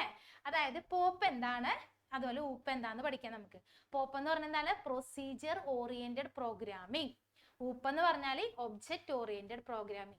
നമ്മൾ ഇന്ന് ഇപ്പൊ നിങ്ങളിപ്പോ ഈ +2 കമ്പ്യൂട്ടർ സയൻസ് പഠിച്ചിട്ട് ഭാവിയിൽ എന്താകും എന്നൊരു ചോദ്യം വരും അല്ലെ. ചിലവർ സോഫ്റ്റ്വെയർ എഞ്ചിനീയർ ആവാം, അല്ലെങ്കിൽ ചിലർ പ്രോഗ്രാമർ ആവാം, ഓരോ ലെവലിലേക്ക് പോകുന്നവരാണ് അല്ലെ. പിന്നെ ടെക്നിക്കൽ പരമായിട്ട് പഠിക്കുന്നവരായിരിക്കും. ഇനി പിന്നെ അതിൽ AI ആർട്ടിഫിഷ്യൽ ഇന്റലിജൻസ് ഒക്കെ നമ്മൾ പഠിക്കും. എന്തായാലും ഇപ്പൊ പ്രോഗ്രാമർ ആണ് അല്ലെങ്കിൽ ഒരു സോഫ്റ്റ്വെയർ എഞ്ചിനീയർ ആണ്. പിന്നെ ചിലവരുണ്ട് മറ്റേ എത്തിക്കൽ ഹാക്കിംഗ് പഠിക്കുന്ന ഇഷ്ടപ്പെടുന്നവരുണ്ട്. പിന്നെ അതുപോലെ തന്നെ നമ്മുടെ ഗെയിം ഉണ്ടാക്കാനൊക്കെ അല്ലെ, നമ്മുടെ ഇത് ഗെയിം ഡെവലപ്പർ ആയിട്ട് പഠിക്കാൻ ആഗ്രഹിക്കുന്നവരുണ്ട്, കോഡിംഗ് പഠിക്കാനുണ്ട്. അങ്ങനെ ഒരുപാട് മേഖലകൾ നമ്മുടെ ഈ കമ്പ്യൂട്ടർ തന്നെയുണ്ട്. പക്ഷേ അതിനെല്ലാത്തിന്റെ ബേസ്, അതായത് കമ്പ്യൂട്ടറിന്റെ ബേസ് എന്ന് പറഞ്ഞ ഈ ഊപ്പാണ്. ഫോർ എക്സാമ്പിൾ, നിങ്ങൾക്ക് ഒരു ഗെയിം ഡെവലപ്പർ ആവണം അല്ലേ, ഗെയിം ഡെവലപ്പർ ആവാൻ നിങ്ങൾ ആഗ്രഹിക്കുന്നുണ്ടെന്ന് വിചാരിക്കും. ഈ ഗെയിം ഡെവലപ്പർ ആവണമെന്നുണ്ടെങ്കിൽ നമ്മൾ പ്രോഗ്രാം ഉണ്ടാക്കാൻ പഠിക്കണം. അതുപോലെ തന്നെ ഇപ്പൊ പൈത്തൺ എന്നുള്ളൊരു ലാംഗ്വേജ് വളരെ ഫേമസ് ആയിട്ടുള്ള ലാംഗ്വേജ് ഉണ്ട്. ഇപ്പൊ നിങ്ങൾ പഠിക്കുന്നത് C++ ആണ്, നിങ്ങൾ ഇത് കഴിഞ്ഞ് ഇതിന്റെ ബേസ് ആണ് എടുക്കണമെന്നുണ്ടെങ്കിൽ അതൊരു ലാംഗ്വേജ് വരും പൈത്തൺ എന്നുള്ളത്. അതൊക്കെ പഠിച്ചു കഴിഞ്ഞാൽ നമുക്ക് നല്ല നല്ല മേഖലയിലൊക്കെ ജോലി കിട്ടും. അതായത് നല്ല സാലറി ലെവലിൽ നമുക്ക് ജോലിക്ക് പോകാൻ പറ്റും. അപ്പൊ ആ ഒരു ഗെയിം ഉണ്ടാക്കണം അല്ലെങ്കിൽ ഒരു ഗെയിം ഡെവലപ്പർ ആവണമെന്നുണ്ടെങ്കിൽ നമ്മൾ എന്ത് പ്രോഗ്രാം പഠിച്ചിരിക്കണം. ആ പ്രോഗ്രാമിലെ ഏറ്റവും പ്രധാനപ്പെട്ട ഒരു ടോപ്പിക്കാണ് ഊപ്പ് എന്നുള്ളത്. ഊപ്പ് കോൺസെപ്റ്റ് ഉപയോഗിച്ച് നമുക്ക് ഒരുപാട് പ്രോഗ്രാംസ് ഉണ്ടാക്കാം എന്ന് പറഞ്ഞാൽ ഊപ്പ് പഠിച്ചിട്ട് ഗെയിം ഡെവലപ്പർ ആവണമെന്നല്ല പറയുന്നത്. അത് അതിന്റെ ബേസ് ആണ്, അത് കോഡ് ചെയ്താൻ പഠിക്കുന്നതാണ്. അപ്പൊ നമുക്ക് നോക്കാം എന്താണ് ഊപ്പ് അല്ലെങ്കിൽ എന്താണ് പോപ്പ്. ഈ ഡിഫറൻസ് ബിറ്റ്വീൻ ചോദിക്കാൻ ചാൻസ് ഉള്ള ക്വസ്റ്റൻ ആണ് കേട്ടോ. ഓക്കെ, വളരെ സിമ്പിൾ ആയിട്ടുള്ളത് പറഞ്ഞുതരാം. ഇതിൽ ഏതെങ്കിലും നിങ്ങൾക്ക് ഇഷ്ടപ്പെട്ടത് ഏതാണോ ആ 3 പഠിച്ച് നിങ്ങൾ എഴുതിയാൽ മതി. ഇത് കമ്പൽസറി മുഴുവൻ പഠിച്ചു പോകണമെന്നൊന്നും ടീച്ചർ പറയുന്നില്ല. Okay, first focus is on procedure than data. വേറൊന്നുമില്ല, ഇവിടെ എന്ത് പ്രൊസീജിയർ റാദർ ദാൻ ഡാറ്റ. എന്തിനാണ് പ്രൊസീജിയർ, അതായത് ഫോക്കസ് ഓൺ പ്രൊസീജിയറിനാണ് പ്രാധാന്യം കൊടുക്കുന്നത്. ഇപ്പുറം അങ്ങനെയല്ല, ഡാറ്റയ്ക്കാണ് അല്ലെ. ഇവിടെ സ്റ്റെപ്പിനാണ് പ്രാധാന്യം കൊടുക്കുന്നത്, ഇവിടെ എന്തിനാ ഡാറ്റയ്ക്ക് പ്രാധാന്യം കൊടുക്കുന്നു. അതുകൊണ്ട് ഇവിടെ ഡാറ്റ എന്താണ് സെക്യൂർ അല്ല, ഇവിടെ ഡാറ്റ സെക്യൂർ ആണ്. കാരണം ഇവിടെ സ്റ്റെപ്പിനാണ് പ്രാധാന്യം, ഇവിടെ ഡാറ്റക്കാണ് പ്രാധാന്യം. അപ്പൊ ഡാറ്റ സെക്യൂർ ആണ്, ഇവിടെ ഡാറ്റ സെക്യൂർ അല്ല. ഓക്കെ, അപ്പൊ 2 പോയിന്റ് സെയിം അല്ലേ, പഠിച്ചില്ലേ? ഓക്കെ, ഇനി ഇവിടെ ടോപ്പ് ഡൗൺ അപ്രോച്ച് ആണ്, ഇവിടെ ബോട്ടം അപ്പ് അപ്രോച്ച് ആണ്. Okay, top down bottom up approach ആണ്. ഇനി it does not need real world object. Real വേർഡുമായിട്ട് യാതൊരു ബന്ധവുമില്ല, ഇവിടെ റിലേറ്റഡ് ആണ്. ഇനി programs are decomposed into function. Program എന്തായിട്ട് ഡീകമ്പോസ് ചെയ്യുന്നു? ഫംഗ്ഷനുമായി. ഇവിടെ ഒബ്ജക്റ്റ് ആയി ഡീകമ്പോസ് ചെയ്യുന്നു. സിമ്പിൾ മെത്തേഡ് അല്ലേ, വളരെ സിമ്പിൾ ആണ് അല്ലേ. ഫോക്കസ് ചെയ്യുന്നത് എന്താണ്? പ്രൊസീജിയർ. ഇവിടെ ഫോക്കസ് ചെയ്യുന്നത് എന്താണ്? ഡാറ്റ. ഇവിടെ ഡാറ്റ സെക്യൂർ അല്ല, ഇവിടെ ഡാറ്റ സെക്യൂർ ആണ്. ഇവിടെ ടോപ്പ് ഡൗൺ ആണ്, ഇവിടെ എന്താണ്? ബോട്ടം അപ്പ് ആണ്. ഇവിടെ റിയൽ വേർഡിന് എന്തില്ല? മോഡൽ ബേസ് ഇല്ല, ഇവിടെ റിയൽ വേർഡ് ബേസ്ഡ് ആണ്. പിന്നെ പ്രോഗ്രാം ഡീകമ്പോസ് ചെയ്യുന്നത് ഫംഗ്ഷനും ആയിട്ടാണ്, ഇവിടെ ഡീകമ്പോസ് ചെയ്യുന്നത് ഒബ്ജക്റ്റ് ആണ്. സിമ്പിൾ. അതിലേതെങ്കിലും ഒരു 3 നിങ്ങൾ പഠിച്ചിട്ട് പോകുക. ഓക്കെ, ഇനി അടുത്തൊരു ക്വസ്റ്റ്യൻ എന്ന് പറയുന്നത് ഈ ഊപ്പിന്റെ അഡ്വാൻറ്റേജസ് ചോദിക്കാൻ ചാൻസ് ഉണ്ട്. ചിലപ്പോൾ 2 മാർക്കിനൊക്കെ ആയിരിക്കും ചോദിക്കുന്നത്. അപ്പൊ നമ്മുടെ ആ 2 മാർക്ക് നമ്മൾ ചെറിയൊരു ചാപ്റ്റർ എന്ന് പറയും മിക്ക കുട്ടികൾ അത് അവോയ്ഡ് ചെയ്യും. അത് അവോയ്ഡ് ചെയ്യേണ്ട കാരണം അത് ജസ്റ്റ് വായിച്ചാൽ കിട്ടുന്നതാണ് മക്കളെ. Okay, advantages of object oriented programming. ഞാൻ 6 അഡ്വാൻറ്റേജസ് കൊടുത്തിട്ടുണ്ട്. അതിൽ ഏതെങ്കിലും 2-3 നിങ്ങൾ വായിച്ചിട്ട് പോകുക. വേറെ ഒന്നുമില്ല, easy to maintain and modify code. ഊപ്പിന്റെ ഊപ്പെല്ലാം ഒരു കോഡ് എഴുതി കഴിഞ്ഞാൽ അത് വളരെ എളുപ്പത്തിൽ മെയിൻറ്റെയിൻ ചെയ്യാൻ പറ്റും, മോഡിഫൈ ചെയ്യാൻ പറ്റും. ഓക്കെ, പിന്നെ കോഡ് ഷെയർ ചെയ്യാൻ പറ്റും. Provide modular structure of programming, അതായത് നല്ല ഭംഗിയിൽ പ്രോഗ്രാം സ്ട്രക്ചർ വരയ്ക്കാൻ പറ്റും. പിന്നെ ഇൻഫോർമേഷൻസ് നമുക്ക് ഏറ്റവും പ്രധാനപ്പെട്ട വിവരങ്ങളൊക്കെ നമുക്ക് എന്ത് ചെയ്യാം? ഹൈഡ് ചെയ്യാൻ പറ്റും. It's good for defining abstract data type. Abstract data type ആയിട്ട് നമുക്ക് അത് ഡിഫൈൻ ചെയ്യാം. പിന്നെ അതുപോലെ തന്നെ നമ്മുടെ റിയൽ സിനാരിയോസ് ആയിട്ട് നമുക്ക് ഇംപ്ലിമെന്റ് ചെയ്യാം. അപ്പൊ അതിൽ ഏത് വേണമെങ്കിലും എനിക്ക് തോന്നുന്നത് കുറച്ചും കൂടി നിങ്ങളുടെ മൈൻഡിൽ നിൽക്കുന്നത് മോഡിഫൈ ചെയ്യാൻ പറ്റും, മെയിൻറ്റെയിൻ ചെയ്യാൻ പറ്റും, കോഡ് ഷെയർ ചെയ്യാൻ പറ്റും. പിന്നെ എന്താണ് മോഡൽ പ്രോഗ്രാമിംഗ് ബേസ് ആണ്. പിന്നെ ഇൻഫോർമേഷൻ ഹൈഡ് ചെയ്യാൻ പറ്റും. ഓക്കെ, ഇതിൽ നിങ്ങൾക്ക് ഇഷ്ടപ്പെട്ട ഏതെങ്കിലും, ഞാൻ 6 കൊടുത്തിട്ടുണ്ട്, 6 തന്നെ കമ്പൽസറി പഠിക്കണം എന്നില്ല. നിങ്ങൾക്ക് ഇഷ്ടപ്പെട്ട പോയിന്റ്സിൽ 2-3 പഠിച്ചു വെക്കാം. ഓക്കെ, അപ്പൊ ഇത് പഠിച്ചില്ലേ? ഓക്കെ, ഇനി നമുക്ക് വേണ്ടത് നമ്മുടെ ഈ തന്നിരിക്കുന്ന, അതായത് നമ്മുടെ ഈ ഉപ്പിന് കുറച്ച് കോൺസെപ്റ്റുകൾ ഉണ്ട്, അല്ലെങ്കിൽ കൺസെപ്റ്റ് എന്ന് പറയാം. അതായത് data abstraction, data encapsulation, modularity, polymorphism, അങ്ങനെ കുറച്ച് പോയിന്റുകൾ ഉണ്ട്. അതാണ് നമ്മുടെ അടുത്ത ടോപ്പിക്ക് വരുന്നത്, ഡാറ്റ അബ്സ്ട്രാക്ഷൻ. സിമ്പിൾ ആണ് ഡാറ്റ അബ്സ്ട്രാക്ഷൻ. എന്താണ്? അതായത് that of represent essential features with including background details four explanation. അതായത് വേറൊന്നുമല്ല, നമുക്ക് ആവശ്യമുള്ള ഡാറ്റകൾ എന്ത് ചെയ്യും? കാണിക്കും. അല്ലാത്തന്നെ എന്ത് ചെയ്യും? ഹൈഡ് ചെയ്യും. നമുക്ക് ആവശ്യമുള്ളത് മാത്രം കാണിച്ചാൽ മതി അല്ലേ? അപ്പൊ എസെൻഷ്യൽ ഡീറ്റെയിൽസിനെ മാത്രം എന്ത് ചെയ്യും? ഡിസ്പ്ലേ ചെയ്തിട്ട് ബാക്കിയുള്ളതിനെ ഹൈഡ് ചെയ്യും. അപ്പൊ ഹൈഡ് ചെയ്യുന്ന അബ്സ്ട്രാക്ഷൻ മീൻസ് ഹൈഡ് ചെയ്യുക. എന്ത് ആവശ്യമുള്ളതിനെ ഡിസ്പ്ലേ ചെയ്യും, അല്ലാത്തന്നെ എന്ത് ചെയ്യും? ഹൈഡ് ചെയ്യും. ഓക്കെ, അതാണ് അബ്സ്ട്രാക്ഷൻ. അപ്പൊ എന്താണ് എൻക്യാപ്സുലേഷൻ? ക്യാപ്സുൾ അറിയാലോ, നമ്മൾ ഗുളിക അല്ലെ, ക്യാപ്സുൾ. നമ്മ ചില ക്യാപ്സുളൊക്കെ ഉണ്ട്, ട്യൂബ് ഗുളിക, അതിങ്ങനെ കവർ ചെയ്ത് വെച്ചിട്ടുണ്ടാവും. അതന്നെയാണ് എൻക്യാപ്സുലേഷൻ. എപ്പോഴും 1 വേർഡ് ചോദിക്കും. Wrapping up of data. എന്ത്? Wrapping, WRAPPING, the wrapping up of data and function into a single unit. അതായത് പൊതിഞ്ഞ് വെക്കുക എന്നൊക്കെ നമ്മൾ പറയില്ലേ, അതേപോലെ തന്നെ ഈ നമ്മുടെ ഡാറ്റയും ഫംഗ്ഷനെയും റാപ്പ് ചെയ്ത് വെക്കുന്നതിനെയാണ്. അപ്പൊ ഓർമ്മ വേണം, റാപ്പിംഗ് അപ്പ് ഓഫ്. എന്താണ്? Wrapping up of data is called encapsulation. Spelling തെറ്റിക്കാതെ എഴുതണം. ഇനി മോഡുലാരിറ്റി എന്ന് പറഞ്ഞാൽ നിങ്ങൾ +1 ഫംഗ്ഷന്റെ ചാപ്റ്ററിൽ മോഡുലാറൈസേഷൻ, മോഡുലാർ പ്രോഗ്രാമിംഗ് ഒക്കെ നിങ്ങൾ പഠിച്ചതാണ്. അതിൽ തന്നെ നിങ്ങൾക്ക് അതിന്റെ ഡെഫിനിഷൻ നിങ്ങൾക്ക് കിട്ടും. മോഡുലാരിറ്റി, വലിയ പ്രോഗ്രാമിനെ ചെറിയ പ്രോഗ്രാം ആക്കുക. ദാറ്റ്സ് ഓൾ, അത്രേ ഉള്ളൂ. അതായത് എന്താണ്? Large program divided into small program. Okay, അപ്പൊ നോക്കാം, the process of partition big program into several smaller module. അതായത് വലിയ പ്രോഗ്രാമുകൾ മുറിച്ച് നമ്മൾ ചെറിയ മൊഡ്യൂൾ ആക്കുന്നതിനെ മോഡുലാരിറ്റി. കഴിഞ്ഞില്ലേ? അത്രേ ഉള്ളൂ. അടുത്ത inheritance. Okay, inheritance, the process of deriving new class from the existing class. അതായത് ഇപ്പൊ നിങ്ങൾക്കറിയാം, ഇപ്പൊ നമ്മള് +2 ഇല്ലേ, നിങ്ങൾ +2 കമ്പ്യൂട്ടർ സയൻസ് ആണ്. ഇപ്പൊ നിങ്ങളുടെ ക്ലാസ്സിൽ പ്രത്യേകത ഉണ്ട്. അതായത് ഫിസിക്സ്, കെമിസ്ട്രി, മാത്സ്, പിന്നെ ബയോളജി സീസ്. അതിൽ ആ ബയോളജി സീസിൽ മാത്രമേ ഒരു ഡിറൈവേഷൻ വരുള്ളൂ. അത് ബാക്കിയുള്ള ക്ലാസ് ഈ ഫിസിക്സും കെമിസ്ട്രി മാത്സിനൊക്കെ നിങ്ങൾ എല്ലാവരും ഒന്നിച്ചായിരിക്കും. അതേസമയം ബയോളജി CS വരുമ്പോൾ നിങ്ങൾ വീണ്ടും 2ആയി മാറും അല്ലേ?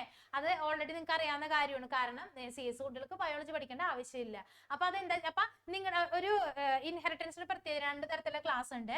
ഒരു ബേസ് ക്ലാസ് ഉണ്ട്, ഒരു ഡിറൈവ് ക്ലാസ് ഉണ്ട്. അതായത് ബേസ് എന്ന് പറയുന്നത് അതിലെല്ലാ കുട്ടികളും വരും. നിങ്ങളുടെ രീതി പറഞ്ഞത്, അതായത് ഫിസിക്സ്, കെമിസ്ട്രി, മാത്സ്, ഇതിൽ ഈ 3 സബ്ജക്റ്റ് നിങ്ങൾ എല്ലാവരും വരും. അപ്പൊ അത് ബേസ് ക്ലാസ് ആണ്.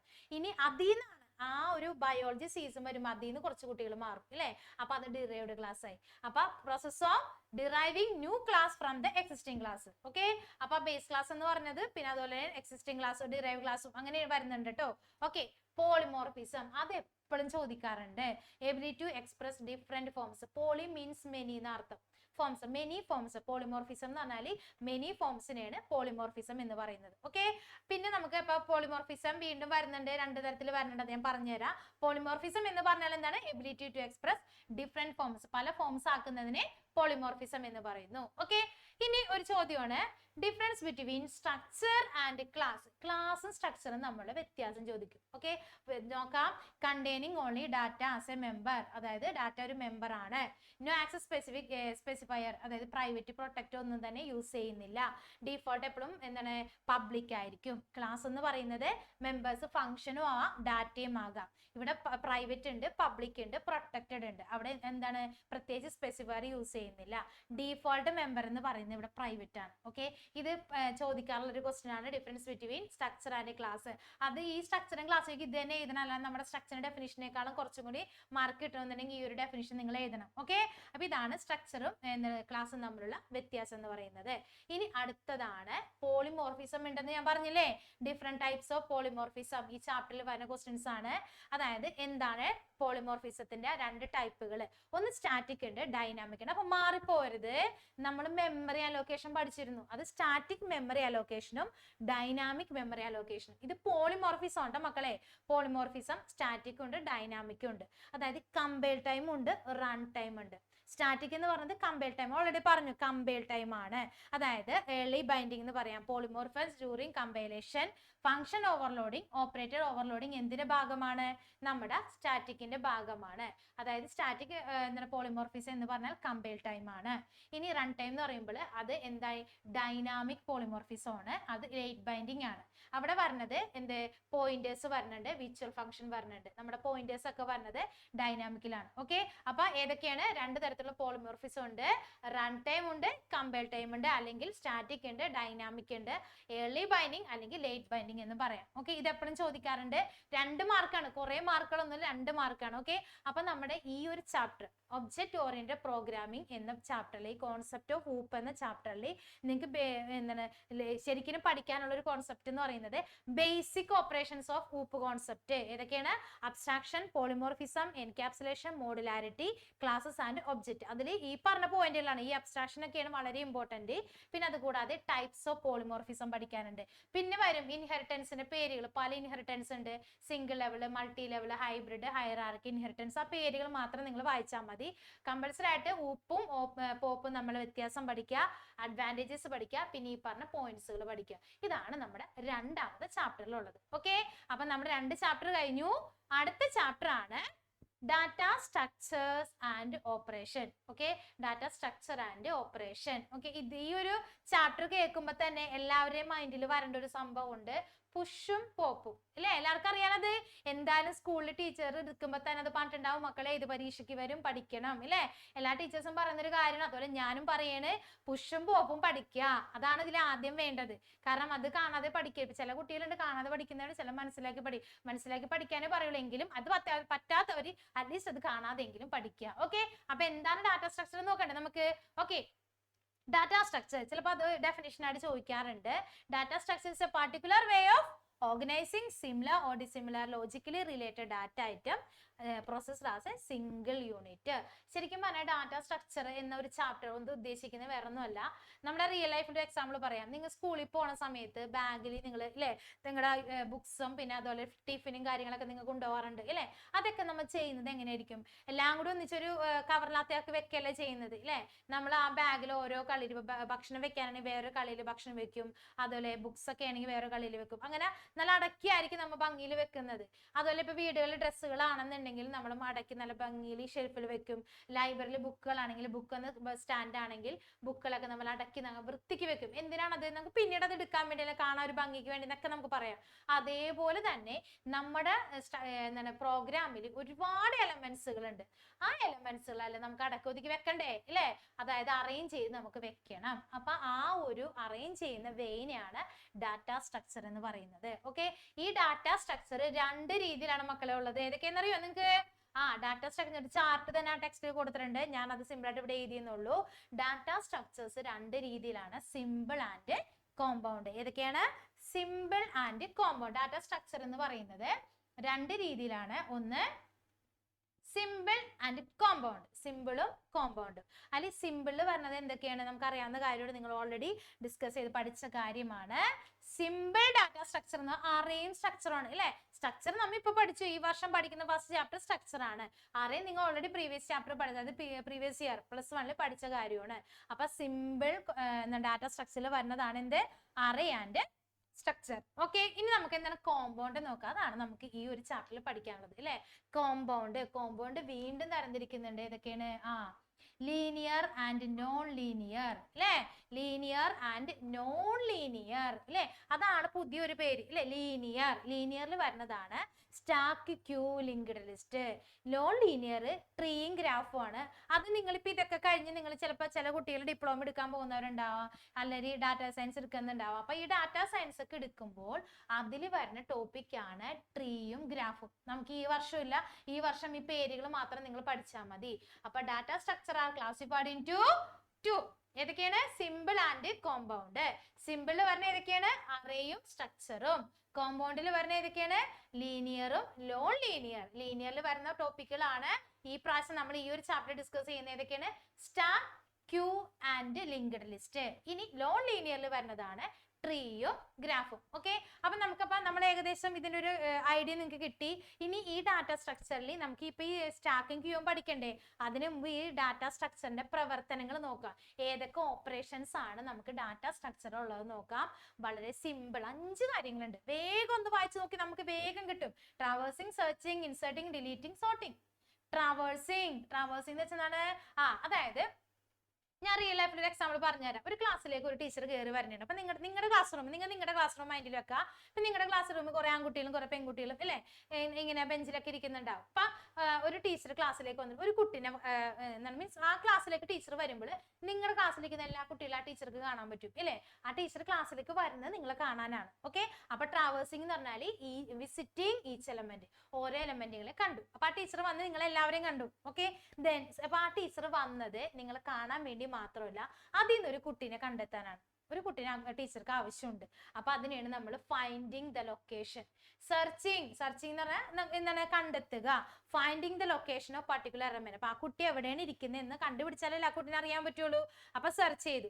ഇനി ഇൻസേർട്ടിങ്. അപ്പൊ നിങ്ങൾക്ക് ഓൾറെഡി നിങ്ങൾ ക്ലാസ്സിലുണ്ട്, ഇപ്പൊ ഒരു പുതിയ അഡ്മിഷൻ വരെയാണ്. അപ്പൊ നിങ്ങളുടെ ക്ലാസ്സിലേക്ക് ആ കുട്ടീനെ നമ്മൾ എന്ത് ചെയ്തു, ആഡ് ചെയ്തു. അപ്പൊ ആഡിങ് എ ന്യൂ എലമെന്റ്. അപ്പൊ ഡിലീറ്റിംഗ്, ഓൾറെഡി ഒരു പുതിയ കുട്ടി വന്നപ്പോൾ എനിക്ക് അതിൽ നിന്ന് ഒരു കുട്ടീനെ റിമൂവ് ചെയ്യണം. അപ്പൊ എന്തായി, റിമൂവിങ് ഓൾറെഡി ഉള്ള കുട്ടീനെ നമുക്ക് കളയാൻ പറ്റുള്ളൂ, പുതിയ കുട്ടീനെ അല്ല. പുതിയ കുട്ടി നമുക്ക് ചേർക്കാനേ പറ്റുള്ളൂ, പഴയ കുട്ടി നമുക്ക് കളയാൻ പറ്റും. അപ്പൊ എക്സിസ്റ്റിംഗ് എലമെന്റ് കളയുക. ഇനി അടുത്തതാണ് സോർട്ടിംഗ് ഓർ നോട്ടിന്റെ മെർജിംഗ് ഉണ്ട്. അപ്പൊ സോർട്ടിംഗ് നോക്കാം. സോർട്ടിംഗ് എന്ന് പറഞ്ഞാൽ arranging element in specific order. അതായത് നമുക്ക് ഈ എലമെന്റുകളെ, അതായത് ഈ ഓരോ എലമെന്റുകൾ ഇപ്പൊ നിങ്ങളിപ്പോ 2 സെക്ഷൻ ആയിട്ട് ഇരിക്കണമെന്നുണ്ടെങ്കിൽ ആ കുട്ടികളെ എന്താണ് അറേഞ്ച് ചെയ്തിരുത്തുക. ഇനി അടുത്ത മെർജിംഗ് എന്ന് പറഞ്ഞാൽ ആ എന്താണ് ഒന്നിലധികം സോർട്ട് ചെയ്തതിനെ ഒന്ന് ചേർക്കുന്നതിനാണ് മെർജിംഗ് എന്ന് പറയുന്നത്. ഓക്കെ, അപ്പൊ ട്രാവേഴ്സിംഗ്, സെർച്ചിങ്, ഇൻസർഷൻ അല്ലെങ്കിൽ ഇൻസേർട്ടിംഗ്, ഡിലീഷൻ അല്ലെങ്കിൽ ഡിലീറ്റിംഗ്, സോർട്ടിംഗ്, മെർജിംഗ്, ഇത്രയുമാണ് ഓപ്പറേഷൻസിൽ വരുന്നത്. അപ്പൊ ഈ ഓപ്പറേഷൻ ഇത് കമ്പൽസറി ആയിട്ട് പഠിക്കണം. ആ പേരുകൾ പഠിച്ചു വെച്ചാൽ മതി, അതിൽ നിന്ന് തന്നെ നിങ്ങൾക്ക് കിട്ടും. ഓക്കെ, ഇനി ഞാൻ കുറച്ച് ക്വസ്റ്റ്യൻസ് ആയിട്ട് പറഞ്ഞുതരാം. അപ്പൊ ഓപ്പറേഷൻസ് ഓൾറെഡി നമുക്ക് പറഞ്ഞു. ഡാറ്റ സ്ട്രക്ചർ 2 തരത്തിലാണ്, സിമ്പിൾ ആൻഡ് കോമ്പൗണ്ട്. ഇനി അതുമായി ബേസ് ചെയ്ത് കുറച്ച് ക്വസ്റ്റ്യൻസുകൾ ഉണ്ട്. അതായത് നമ്മുടെ ഈ ഒരു ലീനിയറും നോൺ ലീനിയറും ക്വസ്റ്റ്യൻസ് ആണ് നമ്മൾ നോക്കുന്നത്. Write down the full form of FIFO. മക്കളെ ഫിഫോ ലിഫോ ഇത് കേട്ടിട്ടുണ്ടോ നിങ്ങള്? ഓക്കെ, ലിഫോ ഉണ്ട്. ഓക്കെ, ലിഫോ, ഫിഫോ, ഈ 2 പേരുകൾ നിങ്ങൾ ചിലപ്പോൾ കേട്ടിട്ടുണ്ടാവണം. Okay, LIFO last in first out, FIFO first in first out. ഈ 2 സംഭവങ്ങളാണ് നമുക്ക് പഠിക്കാനുള്ളത്. ഓക്കെ, അപ്പൊ എന്താണെന്ന് നോക്കാം.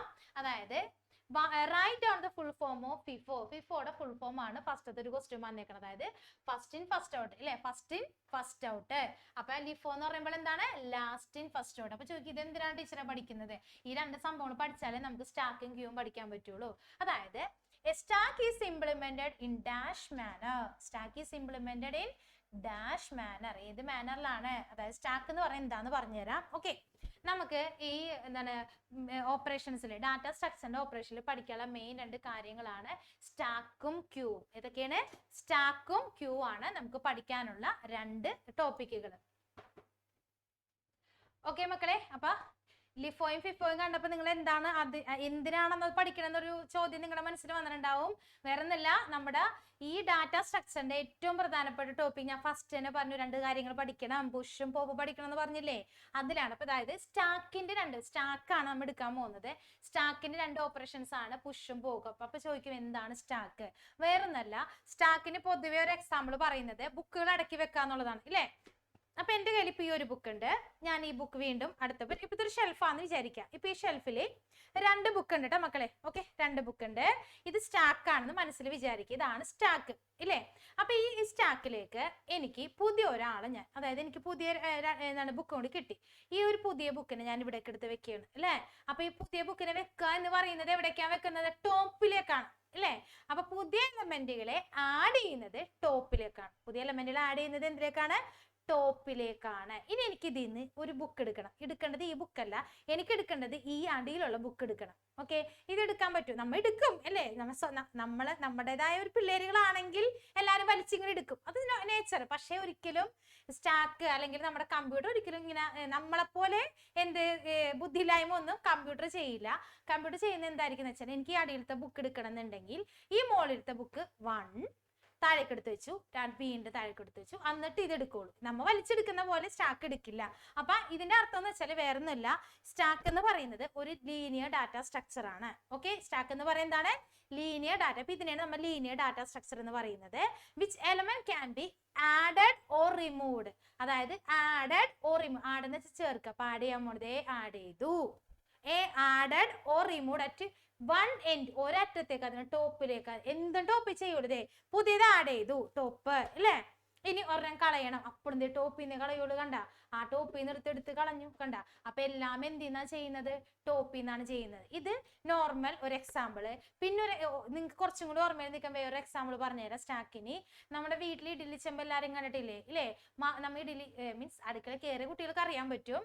അതായത് ഇഡലി തട്ട് എന്ന് പറയുമ്പോൾ ഒരു തട്ടല്ല, ഒന്നിലധികം തട്ടുകൾ ഉണ്ടാവും. ഈ തട്ടുകൾ പ്രത്യേകത ഉണ്ട്. ആദ്യം ഒഴിക്കണ മാവ് എവിടെ പോവും? അവസാനം പോവും ഇല്ലേ? ആദ്യം ഒഴിക്കുന്ന അവസാനം പോവും, പിന്നീട് മുകളിൽ വരും. ആദ്യത്തെ എടുക്കാൻ പറ്റുമോ? ഇഡലി തന്നെ ആദ്യത്തെ ഇഡലി മാവ് എടുക്കണം എന്നുണ്ടെങ്കിൽ നമ്മ അവസാനം വെച്ചത് ഇങ്ങനെ മാറ്റണം. ഓക്കെ, അപ്പൊ സ്റ്റാക്ക് ഫോളോ ചെയ്യുന്നത് എന്താണ്? ഇപ്പൊ ഇതിന്ന് മനസ്സിലാവും ഇല്ലേ? സ്റ്റാക്ക് ഫോളോ ചെയ്യുന്നത് ഏത് റൂളാണ്? LIFO ആയിരിക്കോ FIFO ആയിരിക്കോ?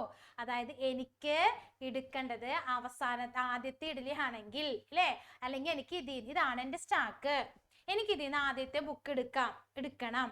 ഓക്കെ, ആദ്യത്തെ ബുക്ക് എടുക്കാൻ പറ്റുമോ മക്കളെ? ഇല്ല, ആദ്യത്തെ ബുക്ക് എടുക്കാൻ പറ്റില്ല. എനിക്ക് എടുക്കാൻ പറ്റുന്നത് ആദ്യത്തെ ബുക്കല്ലേ.